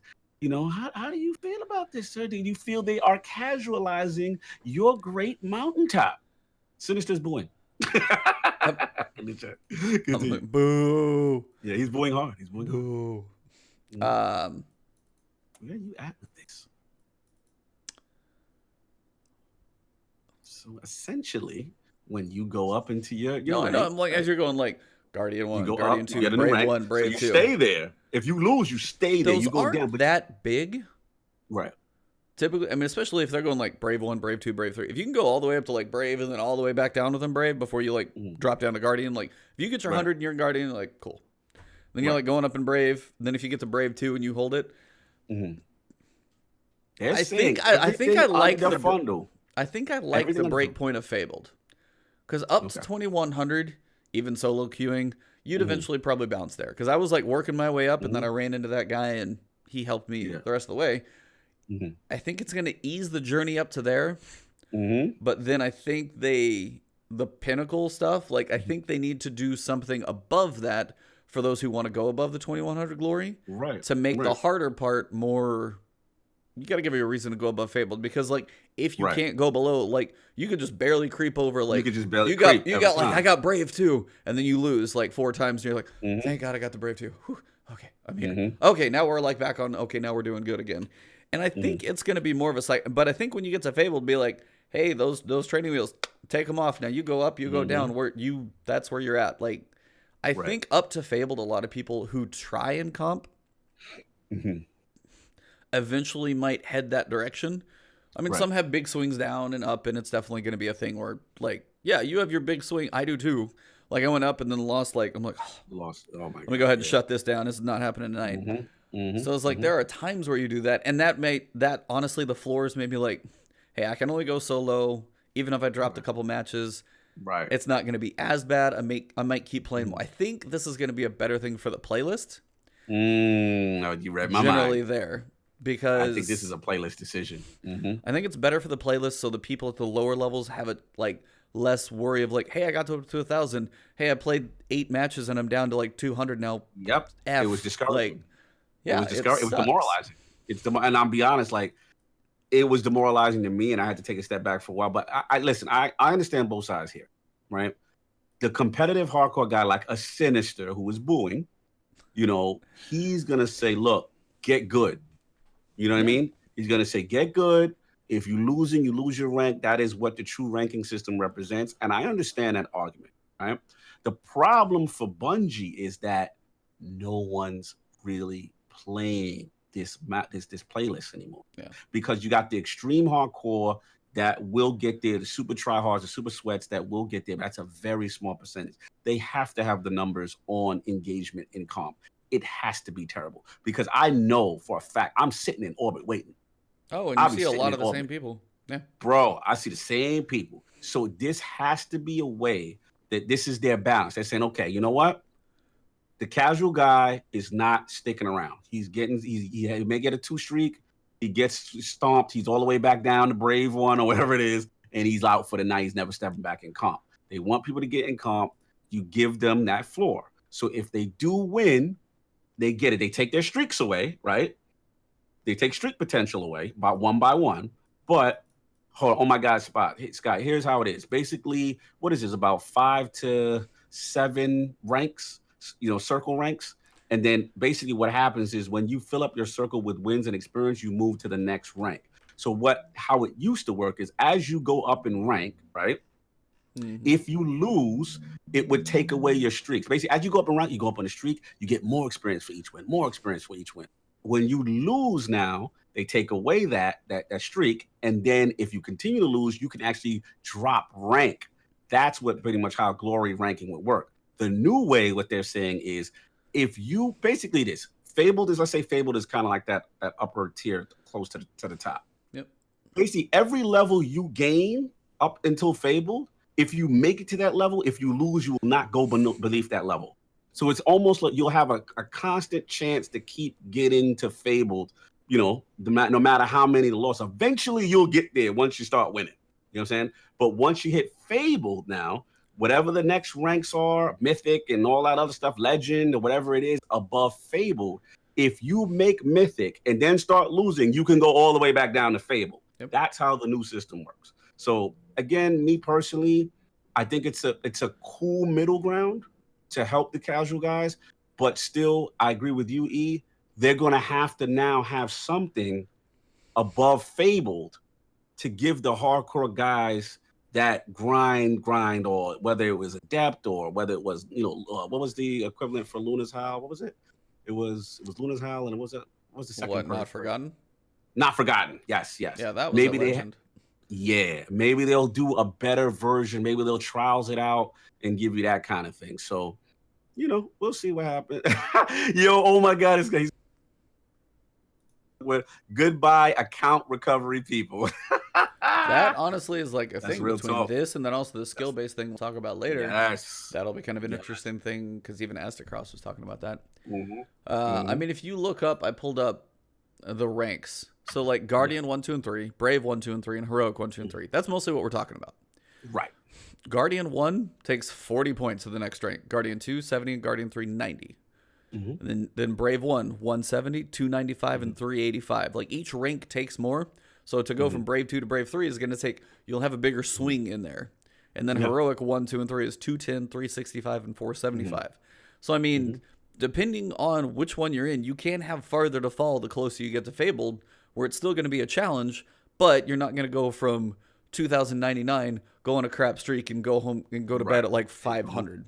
Yeah, and be demoralized. That literally will be the deciding factor to make you stop playing. And if you look at it, E, the other point I want to make is that the latest pinnacle weapon that they introduced, the sniper, to me showed me this was the direction they were going to go in. Because if you looked at that weapon, it was, you kind of kept progress, right? What was it? What's the sniper? Revoker? Revoker, right? Yep. That's the only pinnacle weapon they kind of did that, where you could still steady get it done. Yep, you were just earning a total points, good, bad, or otherwise you couldn't lose any points. Yep. Right. That's the thing. So I think it is a good change. I think it's a good change for the health of the playlist and overall PvP. They need people in there. So I'm with it. As long as you give the hardcore some bragging right weapon or variant that represents that legend that only they could get to, so they can feel like, yo, I don't want to be on the same level as these other dudes. I put in that work. Yeah, I mean, I think that would be the way to make it, keep more people in the playlist in the lower levels where they want more people, and then where it gets ultra sweaty, they need a reason for it to be sweaty, and that's, I think, everything in this game needs to have something behind their ord. Why am I going to go run Legend Nightmare Hunt if it's just a piece of armor? Now, the stats will be there, but again, it's like giving rewards for ultra difficult things needs to be there, otherwise what's the point? Right. So I'll let you get competitive matchmaking updates. All right, so skill and glory. Destiny has always tracked players behind the scenes, taking into account things like kills, damage dealt, and so forth. These factor into a player's skill rating. Now, they said in Season 8, we've mapped the skill ratings to glory ranks. So the lowest end of the scale mapping to Guardian 1, the highest end to Legend. Most players are somewhere in between those extremes. Yep. As you play in the survival playlist, which is just the only place to get glory going forward, the glory system will accelerate you to the rank that corresponds to your skill rating.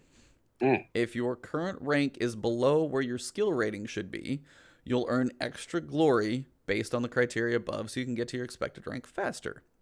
And lose less glory so you don't fall farther away. Once you reach your, quote, expected rank, glory gains and losses will kind of normalize. So if you're like going in, getting, 20 kills a match or something at low levels, you're going to kind of scoot up to that, mid rank where you're supposed to be faster. But then if you get around like, hey, you hit Fabled, you get to live here now. If you're going above that, you're not going to fly up as fast. You're going to be at that normalized leveling, pretty standard stuff. But also, if you go into a match and you're, you're doing okay at a low level, but then you go against like a recovery team for some reason, and you're like, okay, I'm at like Guardian 2 here, and I just got absolutely stomped. You're not going to lose as much either. So if it's smart enough to do what it says, that all sounds really good, actually. Meanwhile, your skill rating is continually adjusting based on your performance, shifting the system's understanding of your expected rank, and causing the glory system to respond by pulling you toward that rank.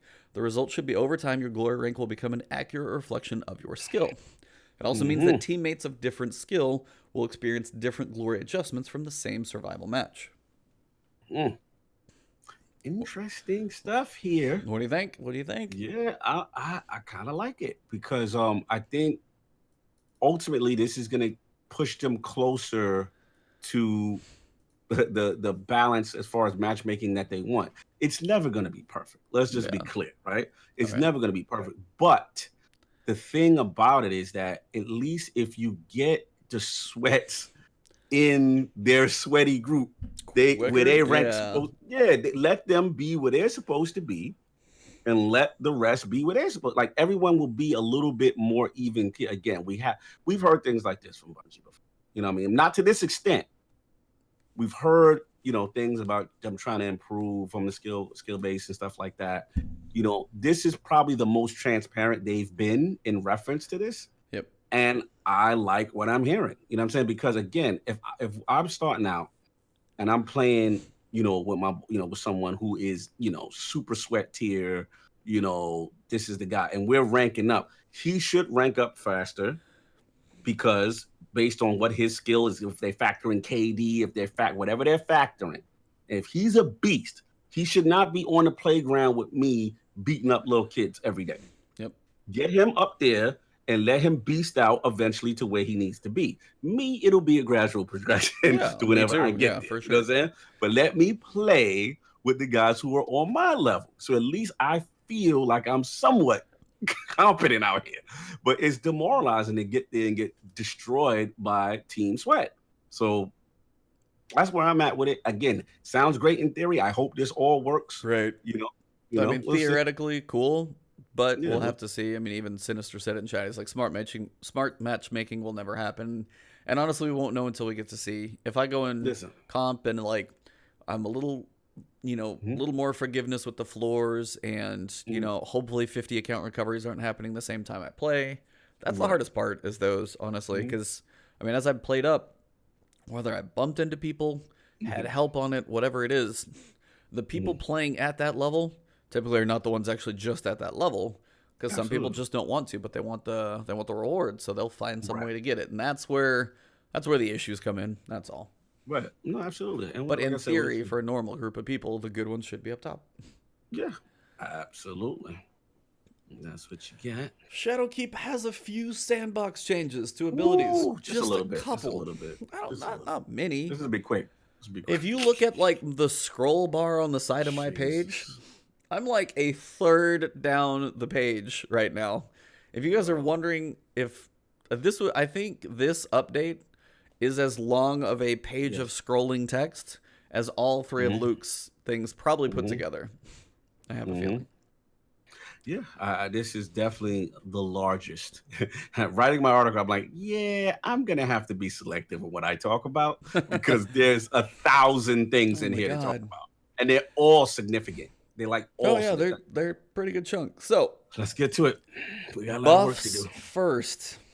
Night Hmm. Stalker, Way of the Pathfinder. This is the bottom tree they kind of teased about with regards to the armor stream when they did their strike.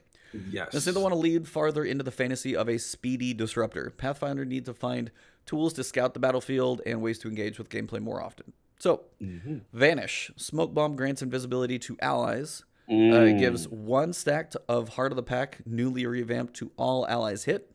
Now, this is Hmm. where like the stats may be different. Grants plus 34 to armor, recovery, and agility, which I Hmm. guess that would be maybe Interesting. resilience, is Hmm. where that would go, and gives max reload speed and handling, max of 3 stack. Gives weapon reload speed and handling, max 3 stacks. Increased Hmm. invisibility duration by a second. Mm. Provision. Killing tethered Hmm. enemies creates super orbs and increases agility, armor, and recovery for allies. New perk, old perk benefits moved to be part of Mobius Quiver.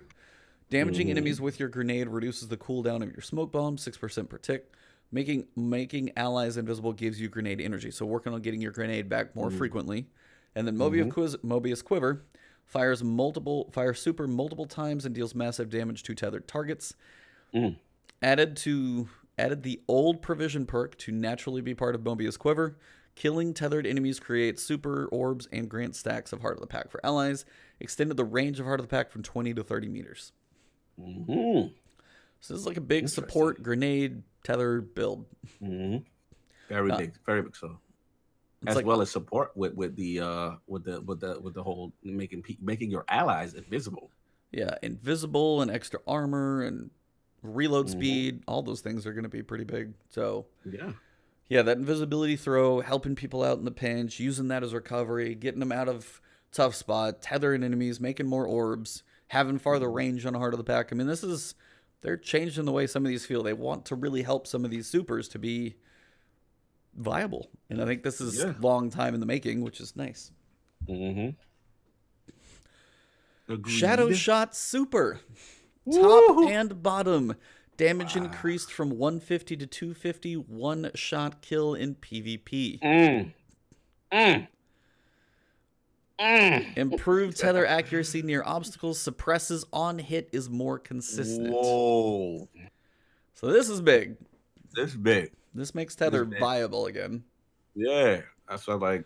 I don't know what Sinister was complaining about when we were talking before this show. He's a hunter man, and he was getting all out of shit. I'm like, did you not read these? No. Like this is damaging one shot kill. That's what Hunter's been wanting. A one shot kill in PvP with it. And then, like I said, improved tether accuracy, suppress on hit is more. Suppress on That's hit's a the big one. big, Like if you get hit, you have that delay where you can get out of huge. crap. Like, nuh-uh. Yep. Like shut them down. That's the whole point of this super, is to shut people Hmm. down. You So no, that's suppressing on it. Yeah, that's huge. that's gonna be big. Big time. So yeah, Hmm. that's probably one of the biggest ones. Is just tethers are actually going to be one shot kills. People even in PAX said they were feeling that, but also just the bottom tree, as they talked about before, much more viable in a lot of places. I agree. Sentinel, what your Sentinel's doing? Sentinel Code of the Protector, top tree. All right, this path is the main support role for Titans and focuses heavily on melee while staying near allies. We want to focus more on heavily buffing allies so that players can care about timing of their buff usage. So defensive strike, melee ability that creates an overshield for nearby allies. All kills while the overshield is active grant melee energy for the player with the shield. Rallying force, melee kills, heal nearby allies. So if you're up there like punching all the guys running up to you, then you're doing a good thing for your team. Heal buff allies from 10 health and 10 shield to 10 health and 20 shield, which still seems small, but heals a heal. Yep. Ward of Done. Yes. Increase ward health versus supers. Most supers will require the whole thing to be dumped onto the ward to destroy it, but will usually not kill the player inside. So now, like, if somebody wants to break a bubble, they got to dump a super to break your super. Right. Which seems fair. Interesting. Ward grants weapons of light buff when passing through it. 35% weapon damage for 15 seconds. That's a long time. That's a big deal. That's a long time. You pass through it once, work on it for a while. See, I don't know how long it lasts. Pass through it that one more time. Take it with you. Bro, that's a turnstile right there. Just going in and out, getting that 35. As you're reloading, which you're going to have to reload now. Passing through, coming back out. Everybody just line up and circle through. All right, I'm firing, reloading and getting my buff. All right, firing, reloading and getting my buff. Just a circle. Grants additional super orbs. That's fine. But the big one is like weapons of light. We knew it was coming back. 35% buff for 15 seconds is large. I mean, this is definitely going to be a viable super now in certain situations, mainly a lot of PvE fights. I mean, can you imagine even just Ward of Dawn on a control point? That's what I'm saying. Think about that. People just camping up and just all you gotta do is pass through it. You don't pass through. You got the bubble, and then somebody out there is 35% extra damage. You're gonna lose that fight if you're both like similarly accurate. You will lose. You're gonna lose. 35% is large. That's a huge deal. Sentinel Code of the Aggressor, bottom shield bash shoulder charge that disorients nearby enemies, now suppresses the target, hit, and any enemy within 2 meters, but they say they basically have to be standing right next to them. But if you do shield bash 2 people close, the other person's going to have a harder time killing you, which is good. I'll let you talk about your Warlock action. Yes, sir. Void Walker Attunement of Hunger, so bottom tree, which has not really been using as much, but Vortex Nova Bomb leaves behind a damaging AoE pool. Initial explosion, damage increased by 15%. Then also the lingering damage is increased by 15%. Is that new? No, that's been there. But what it is basically the AoE pool from Nova Bomb? Oh, Nova Bomb, yeah. I was thinking Nova Warp. Warp, yeah. So you throw that bad boy down, then it still has the effect. And it'll stay there. Shout out to Par 5, Warlocks in the house. You already know. Yeah, so that's a big deal. But we'll get into this next one. Dawnblade Attunement of Grace. Well of Radiance. Alternate super that creates a healing buffing field for allies. And then it's going to grant an additional orb. So that's another one that's adding another orb. And then auto-generated orbs now grant the same amount of super energy as regular super orbs. Previously, the orbs gave less super energy on the par with master orbs. That's good. Yeah, man, this is interesting. You know what I'm saying? I think they're trying to make, I'll say right quick, they're definitely trying to make bottom tree more sexy as far as the Nova Bomb, because everybody's taking top because of Cataclysm, because it would split and those little joints would track you. Yeah. You know what I mean? So, but I think this could be significant because it's basically a double buff. They're increasing the damage of it initially and the lingering damage. So you do some carpet effect with it as well. It's gonna be interesting, man. Attunement of Grace with the the additional super orbs and all that. That's cool. I guess my only thing I was disappointed here, Ito. Dawnblade top tree needs love. And I'm shocked that nothing got blessed with top tree, because top tree, they want you to kind of stay in the air a lot. And I think they only have like one exotic that's really a top tree exotic. And that doesn't really do anything, for damage or whatever. I think they still have to do something for top tree Dawnblade. And that's what I was hoping for, and I didn't get that. I was surprised by that part. Yeah, that is a little surprising. Yeah. Void definitely, bottom tree Void definitely needed something. It's not being chosen. All right. And that used to be a very viable build. But go ahead. No, I was just going to say nerfs. Way of the Trapper, top tree Night Stalker, fires Shadow Shot, fires an arrow that damages enemies and debuffs enemies nearby. Damage sharing for Night Stalker player specifically reduced from 100 to 50%. Now all allied players have 50% damage sharing on Tether. So is that like flipped where you don't do as much, but everybody else can?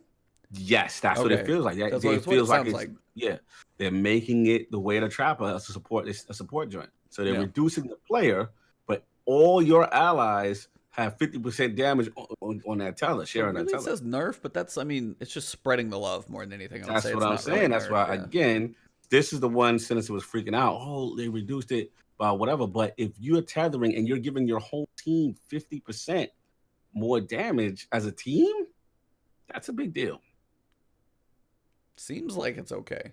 Unless it was like 100% for everybody and now everybody's reduced. But if not everybody else got to share in it, then I feel like that's what it should have been the whole time, honestly. Yes, I agree. So, to me, functionality-wise, it feels like it should be that. Way of the Wraith, flawless execution. Headshot kills while crouched, gain invisibility and True Sight. True Sight now lasts 3 seconds instead of 9. Thank you. Yes. Are you kidding me? I've seen True Sight in like cool guys' videos and other people's videos. That is so busted. Oh my god. Yeah, True Sight's like, I'm sorry, that's wall hacks. Not really cool. Shattering Strike. After performing a flawless execution, your melee attacks have a longer lunge range and weaken enemies. And they said this got tied in with flawless execution. They're going to fix a little like issue with it where this lasts longer, but then the True Sight doesn't last as long. So those were tied together. Hold on. We got some contention. The Hunters are... They're saying shot for Daniel for King and Sinister. They're saying with the Shadow Shot that because it used to do everyone had 100% damage, you know what I'm saying? It's a nerf, right? So as far as the allied players as well. So everybody's getting less. Yeah, so that's their point of contention. They're like, nope, it's still a nerf. We used to do 100%, and the allies used to do 100%. Now we're doing 50%, so they pissed. Wait, where you at with that? I mean, that is weird. Is it deserved? I don't think so. Okay. I mean, now damage sharing for the Night Stalker player specifically reduced from 50 to 100. Now all allied players have 50% sharing on Tether. I guess if everybody's down to 50% damage sharing, maybe they just don't want... I mean, they're going towards this, just trying not to nerf everything faster. Right. I guess they felt Tether was too strong? I guess my mentality is if a hunter initiates the Tether, right? And first of all, we're looking at this from a PvP perspective. We're looking at it. I'm going PvE. That's the first. All right. So if PvP, I'm looking at it, I'm not really so worried about. Right. So if I'm looking at it as a PvE, yes, this is a nerf. This is a hard nerf in the sense that, we used to do 100% damage. Now we're doing 50% damage on, said top targets. I get that. But the other thing too that we have to keep in mind is that with this whole, I'm not saying it's right, but the vibe we have been getting, my fun exactly. is going away. Listen, the hunters, y'all, the vibe we're getting is the same way when we were using the exotics that was generating all the orbs and we were super chaining and all that other stuff. To me, it seems like they're trying to control that aspect of not letting this get out of hand based on whatever they got planned. Because it was the same thing with I was like, damn, why they nerfed Dire Armankara, Phoenix Protocol. We got killed on that. So like those exotics in conjunction with that super now made it not as powerful anymore. So it seems to me they are scared of y'all because of y'all 100% with what they got planned going on with it. That's just the vibe. That's how, to me, how Bungie seems to work. And damage sharing is one thing you think about too. Is like, I know if you think about, hey, tether the boss or whatever we used to do, like even in D1, it wasn't as ever much about sharing the damage. Right. So I mean, this is a nerf in sharing damage, but you're still, the little guys die quick. If you're still trying to like debuff the boss, that's right. Which is what we're gonna get to that point. To me, this is slowing them down from melting bosses. Like the vibe that seems to be consistent is they don't want boss melting. Yep. They don't want dudes throwing the tether, doing the joint. They don't want dudes sitting in one spot doing what they do. That's the vibe I'm hearing. Oh, and that comes right here. Yeah, let's instant reloading. In the beginning, Lunafactions and Rally Barricade did exist. They were clunky to use. They had, they still had dramatic impact on gameplay, but eventually they decided their effects became easier to handle. So then they tweaked them. I mean, Rally Barricade, you didn't have to crouch behind it to get your reload. They just made it standing behind it. So I mean, they've changed things up. Lunafactions working with Well of Radiance, which was introduced later on. That broke the damn game. So the big changes here: Titan, Rally Barricade, Well of Radiance, Warlock Rift. Lunafaction boots are going to be the same thing. The ability now provides a large increase to reload speed for the duration of the effect. This ability no longer automatically reloads your weapon from reserves. Both of them work the same way. So, Hunters, if you feel like you got nerfed, trust me, we just got ours. This is us all the way. You thought y'all got it? Woo! This is literally everyone's flow. Everyone from every raid. Oh, yeah. Pull out the Rally Barricade. You're going to have to learn how to fight Riven again. Yo, Warlock, you got the Lunafactions. This is everybody getting hit with this. Oh, you got to fight Riven for real. Yeah. Yeah. I wonder if the spike grenade thing going to work. I mean, you can still put out damage. Just depends on how quick you can reload. Yeah. I guess I know people are still going to test Riven, though. I mean, people melt Riven fast. So depending on if it's like, I mean, I'm trying to think what's a really fast reload. Like, if it's like an outlaw reload, it's going to be pretty quick still. It's just not like bam, bam, bam, bam, bam, bam, bam. So, I mean, there's going to be a breath in there. And they're trying to get some reload mechanic. They're trying to put that breath in there. And the biggest thing is something like this probably affects Mountaintop more than anything else. Yes. Because Mountaintop is a single shot breach. And if you can just dump 15 shots of Mountaintop, that's broken. Like, at least you boom. It could be faster, but you can't. I mean, it lowers the DPS of that thing drastically. Swarm of the Raven, the drum load, the heavies like Prospector and Swarm, you're still going to get 6 or 7 out of those. Get a quick reload, 6 or 7. You're still going to be able to do a good chunk with your heavies. This is actually probably the smartest way they could take Mountaintop out of being busted. Yeah, you can shoot it here, wipe out this quick enemy, shoot it into a major. Knock him out real quick, but you're not just going to unload Mountaintop after you unloaded your Swarm of the Raven. Yeah, this is standing still and fighting bosses. We knew it was going away. We knew it was coming. They hinted at this. Luke that was one of the first things he said. You know what I'm saying? When one of those directors joined. So this is no surprise. Now, I will say this though. Here's my only issue, and I said it in my article. Got the article up right now. Check it out, lordsofgaming.net. Put it in there for y'all. My issue is this. When it's abilities, I get it, right? You know, it's an ability, it's a well, it's a Rally Barricade. I get that.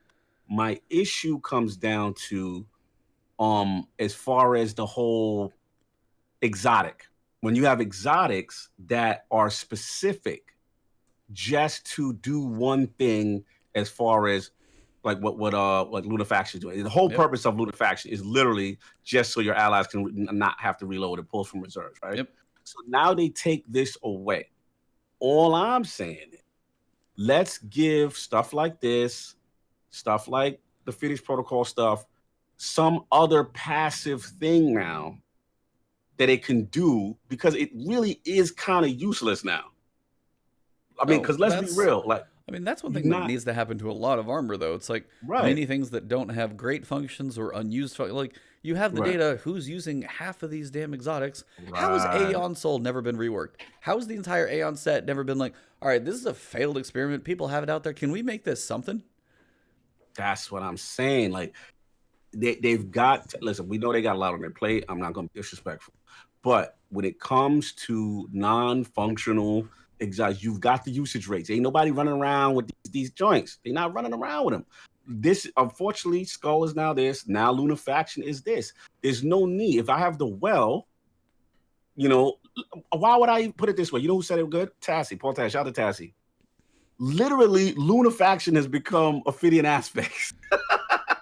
In a way, it's just like, okay, you reload a little faster. Like what's going to differentiate the lunafaction boots and the Ophidian aspects joint, which kind of now, what is do the same? I have the same thing. They've got to now give it passive secondary functionality on something else so that you can use it for something else. That's pretty much all I was saying.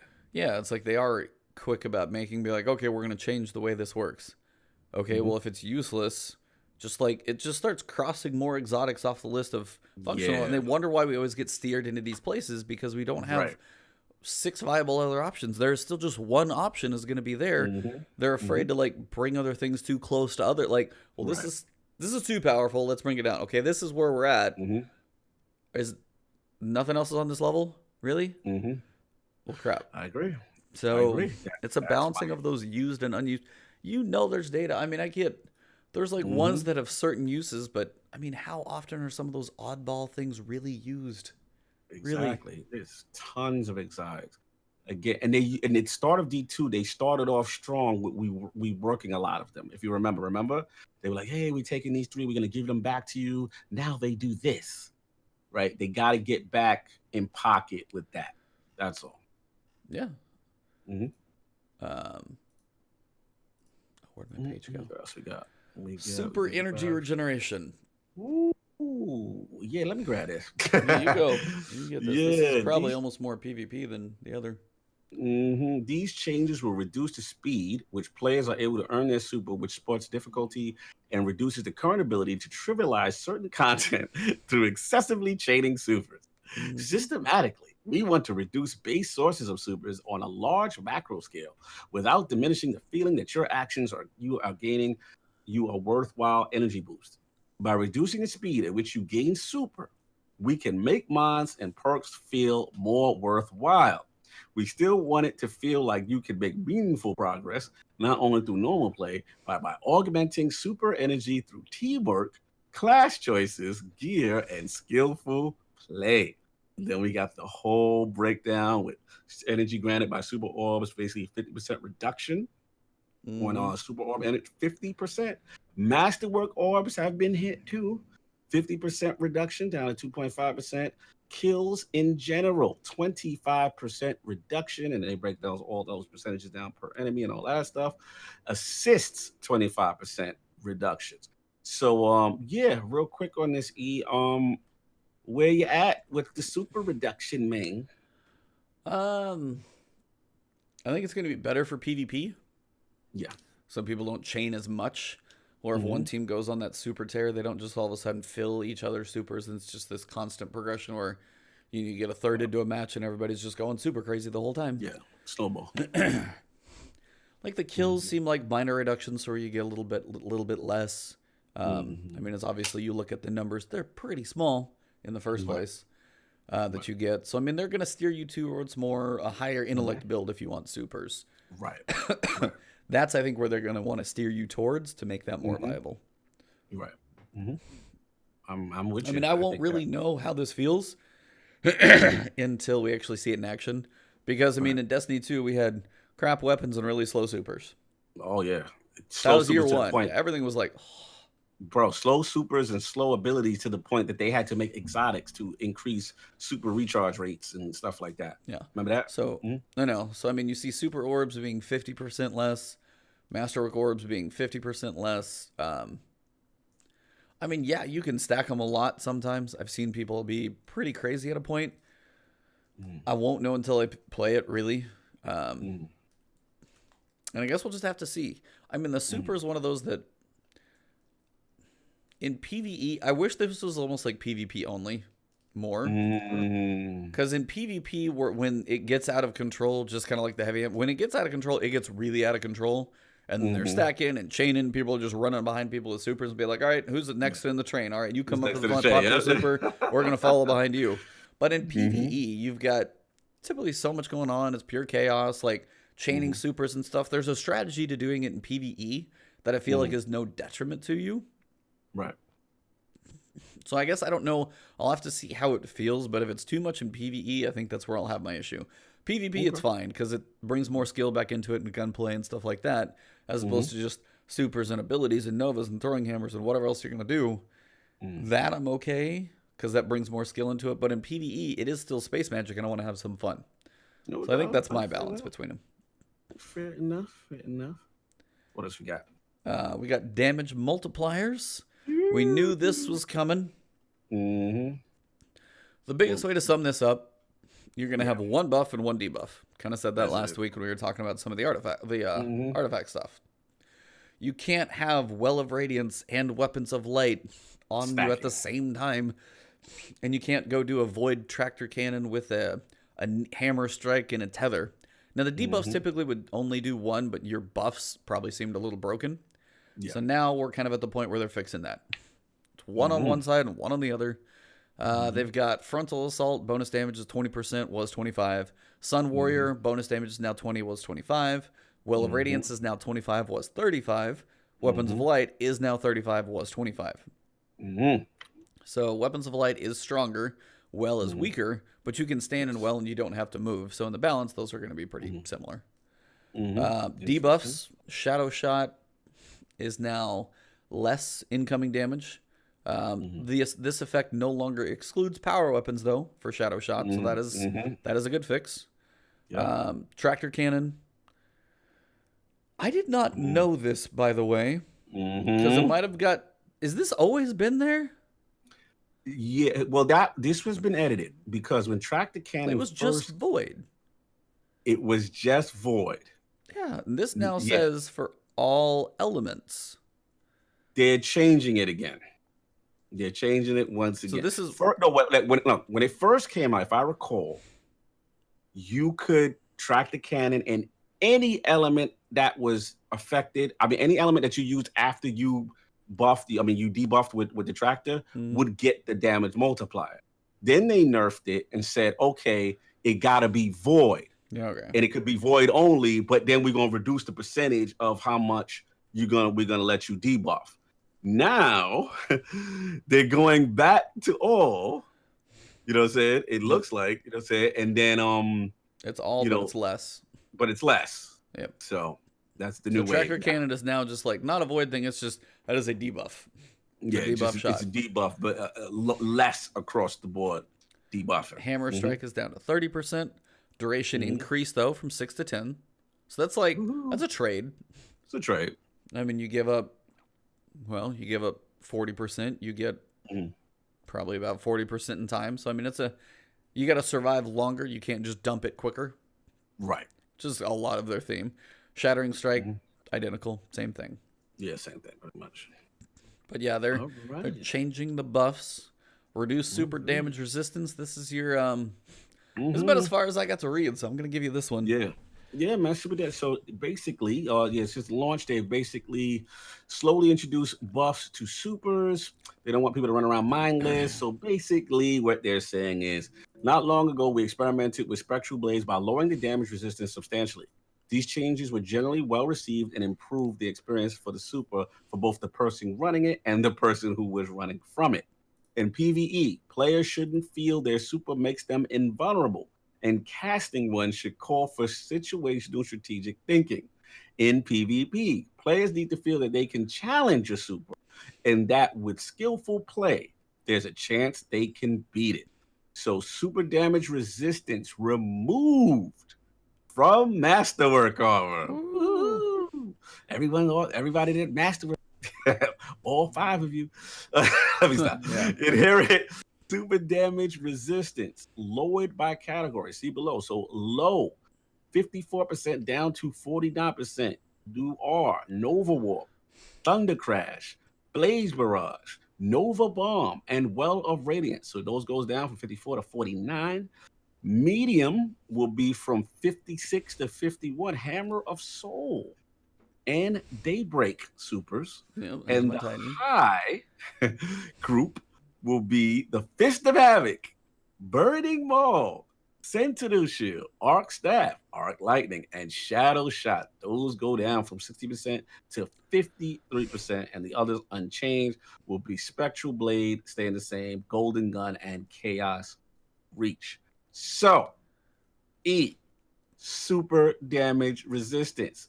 Where you at with this? Well, I mean, they're all basically 50% now. 54 down to 49, 56 down to 51, 50 or 60 down to 53. They're all basically around 50. I mean, the easier supers are to kill, the better. I mean, yeah, being killed by roaming supers forever sucks. But they said they want to make us feel powerful at the beginning of the D2, and now they're taking away my power fantasy. What about that? This is PvP, right? This is everything. Well, yeah, it's like in PvP, players need to feel like they can challenge a super. That's the biggest thing about this entire sentence. PvP players shouldn't feel like their super makes them invulnerable, and casting one should call for situational strategic thinking. Man, I want to feel powerful. I want to run my super on loop and get you when you spawn again. Yeah, hell no. F that. There's not even an F in chat. No. If I get killed by the same super twice, and then see you spawn and kill you again with my roaming super, this is unfair. Bungie, nerf, nerf, nerf. Language warning incoming, cover your ears. That's bullshit. Get me. Yeah, no, I mean, yeah, it's like I think everybody is so tired of. Is like, is that the same? Oh my god, that's the same damn Titan, or it's the same spectral. It's typically Titans and spectral blades and dawn blades because you guys can fly around the freaking map. You're the same too because you last long. Yeah, like any super where killing stuff makes it extend. Yeah. Crap, you need to be weak as hell. You need to be weak sauce. Facts, I agree. You got to play it smart. And if you're invisible like a hunter, man, you need to be weak. Titans running around, at least you got to see us coming. Dawn blades, you guys fly around. You're hard as hell to hit, but dude, and they fast. Titans, you're like, or warlocks, you're like shing, shing, shing, and shooting everywhere. So it's like, at least us Titans kind of have to run places. Yeah, I mean, no, it's like I'm fine with it. Yeah, it had to happen, and this is not making excuses. It's just again. The consensus is when you hear a super, you run. It's never an option to challenge. You're going to lose. So now, you've got to shop. If you're like, basically, you just can't be reckless. If you're using your super, you're still gonna get killed. You just can't be reckless. Coming down a block a mile away. Hey, I'm here. I'm coming to get you. You know what I'm saying? Right. You could get dealt with now. Now you could get dealt with. You could get sniped. You could get team shot. You're gonna have to be strategic with it. I'm fine with that. You know what I'm saying? Like, there's some supers. Look, I'm a Dawnblade. Dawnblade can be disgusting because it rewards skill with kill. So, I mean, I'm not saying skill with kill, but it rewards. If you get killed, you're going to chain. It lasts so. Yeah. I have to admit, I'm a wall. I mean, that one it lasts a long time. It lasts really long in PvE, too. I've goofed around with that. Yeah, like, I'm goofing around, right? Killing stuff. Like, still oh my killing. God. You see it, go back 30 seconds later. Yep. If you chain a bunch of low-level enemies or red bar, you can keep going and attack the boss and do DPS everywhere. You can do a lot with that. So I gotta admit, it's good. It needs to happen. It needs to happen, especially PvP, man. You gotta feel like you got a shot against it because them spectral blades, y'all Titans running around, man, it'd be tough to get away from y'all. Yeah. You have a heat-seeking fire blade too. And you fly around the map.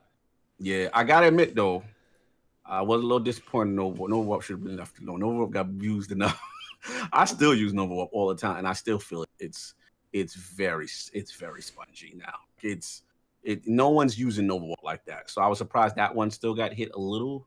It's on the low end of getting hit, but I'm like, damn, like Nova Warp was already kind of squishy as it is now. So yeah, well, that's just my 2 cents. That's it. And then that kind of gets to the bottom. We've got a little bit of patch coming. There's stuff about if you have silver on Steam, spend it, or on Battle.net, spend it. It's not coming over. But that is most of it. We've got a little tidbit here in the final segment, though. Shadowkeep is so close. So close. Woo! I can't wait to get back on that lunar surface with y'all. This is from Dylan or DMG or Damage. See you next week when we talk about some exciting sandbox changes to weapons like Sunshot having 12 in the mag or Graviton Lance getting a 30% PvE damage increase. Whoa. Let's go, baby. Let's go. I love Graviton. About to finish that Graviton masterwork now. Yeah, I'm mad though because I'm on PC. I don't have the baby which was the catalyst. I don't have it, but I used to have it. But I just miss Graviton. I love that. Those were fun buffs. When Sunshot and Graviton came up during that vanilla stage of D2, it felt good. So we got to get them back in the mix. That was a good gun, man. It was a fun gun. So Sunshot 12. All right, let's go, man. That was 8. That's the biggest thing a lot of people would say. Sunshot's fun. It just doesn't have enough in the mag. Bam, 12. Yeah, 12. But here's the thing, though. They got to give us extra sources for the catalyst, since there's no ETA on when faction rallies coming back. Yeah. And I miss all that fly stuff, man. You know what I'm saying? So, yeah, this is good, though. We got to see what's going on. So, yeah, next week, man, we got some more. Listen, it's like every week they're killing us with info. Oh, I know. I don't know how much more they're going to throw at us. They've got to run out at some point, but maybe not. This literally feels like next week is going to be Sandbox changes the weapons, so we're going to see scout rifle buffs. I've been holding on to some god rolls just for this. Scout rifle buffs coming. Got some god rolls, bro. I can't wait. Shout out to my distant relation. Shout out to Polaris Lance. I can't wait to see what y'all gonna do. Oh man, I cannot wait. It's gonna be fun. I got some really cool scouts that I cannot wait to test out purposely. Yeah, I know. I don't even have to ask you. You probably got the entire scout rifle collection with 4 variants per each. With how you my weapons are really not as bad. I had more armor stuff and scouts. I really didn't keep that many. Hold on. Got to start the podcast with shout out to my man Par 5, the Warlock in the building. Salute. I forgot about my oxygen, bro. And not only do I got not only that, I got Dragonfly Spec on that bad boy too. It is disgusting. Everybody does, don't they? Well, not everybody. Oh, you mean the mod? Sorry, yeah. You got to get that mod. You got to get that Dragonfly Spec mod. Go get that from Ada. I got it. I'll go throw it in there. There you go. Throw that bad boy. Let me tell you, the explosions. You think Sunshot is something? Bro, that's legendary scout. Sunshot is beast. Throw that Dragonfly Spec on you. I'm telling y'all, everybody, hold on to your guard roll scouts. I'm telling y'all, scouts look like they about to do something serious. Yeah, cannot wait. I'm looking through mine. I got 2 Jade Rabbits in the same Nightfall run the other day. It's in my video. I was like, what the hell? One dropped randomly and one was the final reward. So I've got Jade Rabbit for days. I saw that. I've got a Talons of the Eagle, which is that's a good one. That's a good one. Iron Banner Scout. Outlaw Rampage. Woo, you ready. I believe that's kinetic too, right? Oh, yeah, it is. I've got the Transfiguration, curated. Outlaw explosive payload. What, you got the Transfiguration? I've got a Night Watch with... That sucks. I'm trying to see. No, it's Threat Detector, but it's got multi-kill clip, which is kind of a trade. Okay. I mean, I've had like 2 of the curated Vouchsafe. You got your Polaris, of course. Do you have your Polaris Catalyst? Get that popping. Get that popping. Go to the. Let me tell you the hustle. Go to the. Hold on. No, I do. Yeah. Okay. Yeah. No, I was looking. It was the weapon mod, something like that. Yeah, that perfect 5th with that explosion's real nice. But I can't front, man. Now that Par 5 got me thinking, Polaris might be in the bushes with a legendary oxygen, bro. With Dragonfly, I don't even waste it. I'm not wasting my exotic slot now. That oxygen is what it is. So yeah, that's gonna be. I think oxygen is gonna be. We giving y'all meta right now. Giving y'all meta game. Oxygen SR3. Only bad thing is there's not a lot of solar shields out there and everything we're about to fight. Shout out to Prescott. He's got that distant relation on deck. Outlaw Rampage. It's my scout people gang. I see y'all. Everybody's ready, man. This is why I love the meta when it shifts. I hold on to those bad boys, those good rolls, as you know their time is gonna come. And this is time. Can't wait for next week. Now I wanted to say one little thing. Randomly looking through Twitter, there was an Undying Armor mod screenshot that potentially got leaked. Oh, let's go. So Undying Armor mod, this will be for that extra slot. Costs 3 energy. Active only in the Garden of Salvation raid. So we do have raid-specific mods, which we've kind of seen one before. Gain an overshield after you collect 5 motes. This mode's effect does not stack with other copies of this mod. Whoa, wait, this is a gambit? Wait, hold on, wait, break that down. What's that? Gain an overshield after you collect 5 motes. Only active in the Garden of Salvation. Either this is like the wrong place for a mod to be, but it says Yeah. enhanced voltaic mote collector. I don't know what the hell that is. There's going to That's be weird. some raid mechanic dealing with picking up Mechanic, yeah, motes. picking up motes, yeah. That means Taken might be involved. Jeez, I thought I was done with Taken. Tell you what she's done to take it. Yeah, we gotta see. That's a very unique mechanic. Yeah, that was weird. I don't know if that's like wrong text or what, but I was just wondering when we have Garden of Salvation coming into it, like, Yeah. what do you think? What do you think? Any thoughts on Garden of Salvation? Any wonders, hopes, opinions? Like who I want to see or what I want to see, or what do you want to fight? I mean, we're going to the Black Garden, so you've got Vex is Taken going to be messing with everything, or Hive going to be? What are we doing? Well, Cora's taking us through, so they are converging there. We have to see why they're converging, why they're being drawn there, why are they seem insistent on protecting this area with all. It seemed like the entire Vex race, right? And then the vibe I got was, didn't Luke low key hint like after this, like the remnants of almost like a Taken war, like a Vex war is still going to be around. Like the vibe I'm getting is they are here for something. So maybe I'm guessing that whole purple, was it Space Dorito gang? Yeah. Maybe there's some one dude there, and there's some threat that they are taking very seriously. When the Vex changed their directive, because they work with like a hive mind, a collective mind, it's something for them to break protocol. They're taking something serious. It's on. We got to figure out why. It's gonna be lit, man. It's gonna be lit. I'm excited. I love when Destiny did this fantastically with Forsaken. With the whole Barons first, we got into that. We thought it was just gonna be that. Boom, Dreamer City, and this looks like the same thing in a sense. We're gonna start off Eris, deal with these nightmares, see what's going on, and then Black Garden, the thematic change. Hype. What do you think, man? What's your feeling? I mean, the leak that I read kind of is what's like fresh in my mind. Little spoiler warning: you guys can tune out now if you want. Let's go. Get these leaks. I mean, basically, the general idea was what Eris wakes up. This is major spoilers if this is real. Oh, let's go. Heads up to everybody in chat. I'll give you 5 seconds to shut this baby down. Follow us on Twitter, Twitch, Ebontis, Iron Lords Podcast, all that good stuff. All that good stuff. We dropping bombs now. Potentially what she wakes up, what's causing these nightmares, what's able to awaken all this crap, is a Veil ship. Right, that's what I heard. Yep. That's what I heard. Okay, so it's someone of the Veil. So it's this like mystery 5th race that's way the hell out there.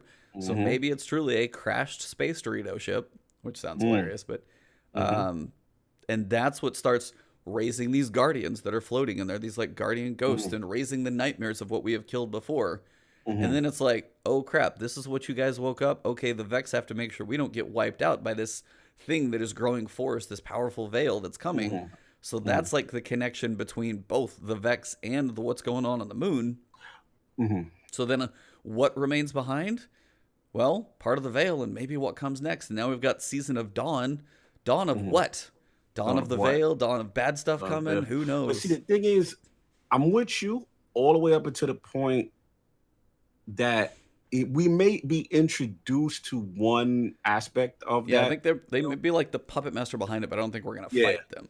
Right. And I just think we're going to learn about it, but I can't see them setting up Space Dorito 5th race all the way. I think they're going to hint. We're going to get a taste, a little clue. We have 6 tastes of all stories right now. Yeah, let's be real. Like, ever since we did Season of Drifter was story. I don't even get started with that trash. But we did see it culminate. They kept hinting Space Dorito. Everything keeps seeing Space Dorito and imagery all over the place. So, I think maybe we finally see a glimpse or whatever, finally, in the flesh, realizing that is the reason. And then they probably keep it in tuck, from D3. But my question to you is, before we get out of here, because this is what's driving me nuts. Look at the face. This is what's driving me nuts is Aldrin. When are we gonna see him? Like, I need to see Aldrin, fam. Come on, man. How long are they going? They was talking about this connective storyline, and when the season is gonna go right into the next season, it's gonna be this great story. Where's Aldrin at? He's around. He's out here moving and shaking. When is he pulling up in the tower? And I need my cutscene with Korra and Zavala. That's what everybody's losing their mind. That is next September. Damn. We gotta wait that long.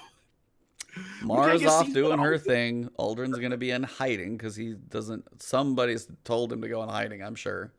Otherwise, somebody would just shoot him because they're like, "What the hell? You all bam, shoot him again." Bang, get him out of here. I was like, Mara's threat is big. And Prescott had a decent idea. It's like, I think it's going to go Season of Undying, Dawn, Dusk, and Night. And if you go Night or like Season of Dawn, Season of Darkness, maybe is the last Season of Darkness, right before we get to the Veil ships coming. And then it's like Destiny 3 or Destiny 2 subtitle Darkness or whatever they want. Like, it's going to have to go. He's on the reef. His name is Crow. There's Crow. But that's my guess is... He, Mara, the Darkness, the Veil, they are part of the bigger picture, is my hunch. I don't think Aldrin's coming this year. Yeah, and then the other thing is, we didn't really get closure with Callus. No? He out here, I mean, unless you last I check, he wants an audience with with Mara. That's last time I remember. I don't remember anything else specifically besides him championing us. And what do you? I mean, is Callus good? Is he bad? Is he ever going to turn on us, or is he like just using us? Again, they gotta progress the Callus thing and the the Aldrin thing. Those are two storylines I would like to. Again, not that they gotta complete, but just advance. You know what I'm saying? That's all I'm saying. Just advance it. Just. Do we ever get to meet the 9? I ain't stay in the bushes as far as I'm concerned, but that's another story. I mean, if they're as big and powerful as we think they might be, are any of them ever going to be? Because we had the emissary. Are we ever going to get out on that scale? So no, there's a lot of unfinished stories, and I think I want to see all of them over the course of what's to come. So don't know. I think of the Darkness. All right, we'll see. We'll see. We got a lot of answered questions back. I'm thinking this will be the tease of the Veil. And then I don't know what we're gonna fight in the Black Garden, but we'll have to see. So that was the leak I heard. Sounded cool. Nice. Sounded like waking up that what would piss off the Vex enough? The Veil. Yeah, that would make sense. That's a threat. That seemed to think. Yeah. Most importantly, what is the Traveler and what are Ghost Slayers? And is the Traveler going to be around? Is it awake? Is it going to help? Is it going to fight the Veil? If the Veil is that close to us, is it just going to vaporize the moon? I mean, who knows? Yeah, well, we know based on the cinema with the post Gaul, once it reawakened, there go Space Doritos back in pursuit of this endless battle that they seem to have had. So season 11, I think I'm using yours, Prescott. It's going to be Season of Darkness, right before whatever next September is. I'm thinking that. All right, we'll see, man. Good stuff. All right, that's where we wrap. We got through it in not terribly long. But we are over 2 hours. We did okay. But we did okay. Yeah. I mean, if you want to wrap up quick, we'll get this thing out of here. Yeah, man. Nice and speedy. Yeah. You already know. Shout out to the chat today. Everybody was outstanding. Lot of fun in the chat today. Yeah, man. You already know me at LordCognito on Twitter. Iron Lord Podcast on YouTube, and of course Iron Lord Podcast every Sunday. No longer 1 p.m. Eastern. We're 11 a.m. because the Lord season bend the knee to the NFL. So NFL season for maybe about half the season. Not going to do a full season, but about 6 to 8 weeks. We will be at 11 a.m. Eastern on the Iron Lord Podcast YouTube channel. Check us out. This Sunday, we're going to be talking about the latest games. We have a special guest. We have the community manager for Warhorse Studios. He's going to be in there. He's going to be talking about Kingdom Come Deliverance. He's going to be talking about his new game, Iron Harvest. We'll also be talking about the latest and greatest that's been going on in gaming. The Nintendo Direct that was crazy that just dropped. Gears 5 is out here that just dropped. A lot of moving and shaking on the tech world. I'm giving y'all a preview right now. Y'all getting exclusive. You know what I'm saying? Getting that little xCloud action. So please check us out. And of course, we really appreciate you guys with the retweets with lordsofgaming.net. You can catch articles that I label. I have a last word section. I got my boy up in there too. Go check him out. You know what I'm saying? So whatever I basically like to give you guys a preview of some things that we might discuss, just my perspective coming in, on a few of the topics that we do. And then obviously we bring that straight to the campfire every Friday, preferably 9 a.m. Eastern. The last word, you already know, with my man Ebontis. We give you that looter shooter talk. And that's what I got, man.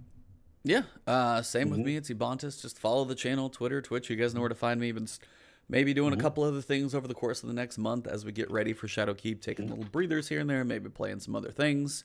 But definitely follow all of us in all the places. We may flip this to a couple Friday nights, depending on schedules are like and guessing things, working on a couple. So if you guys don't see us in the morning, check Twitter. We'll be putting up the notifications there. So follow all of us if you don't already. Just at Ebontis, at LordCognito, at Last Word Pod. All of those Last Word places. Pod, yes. Yeah, follow our Twitter account if you guys haven't yet for the podcast itself. So if we do have changes for schedules for guests, you don't want to miss those because the guests are fun. Yes. That's all I got, though. We got more to digest next week, it sounds like, with Sandbox changes coming. So probably another things. Shout out to Kevin in chat. Glad the PC is running smooth for you. Another one on the PC Master Race there. Another convert. Convert. Nice. Gotta have them. But that's all we got. So Zur will be coming. This will be up on audio. So if you guys don't catch this live, check iTunes, Spotify, Google Play, any podcast platform you listen to. Take us with you on the go if the video's just a bit too much. But everything else, I'm going to send you guys over to say hey to one actual cool guy over there. Just definitely working on some PvP stuff, I think. So thank you guys very much. This has been episode number 72. It is September 6th. Thank you guys very much. And for both of us, it has been the last word.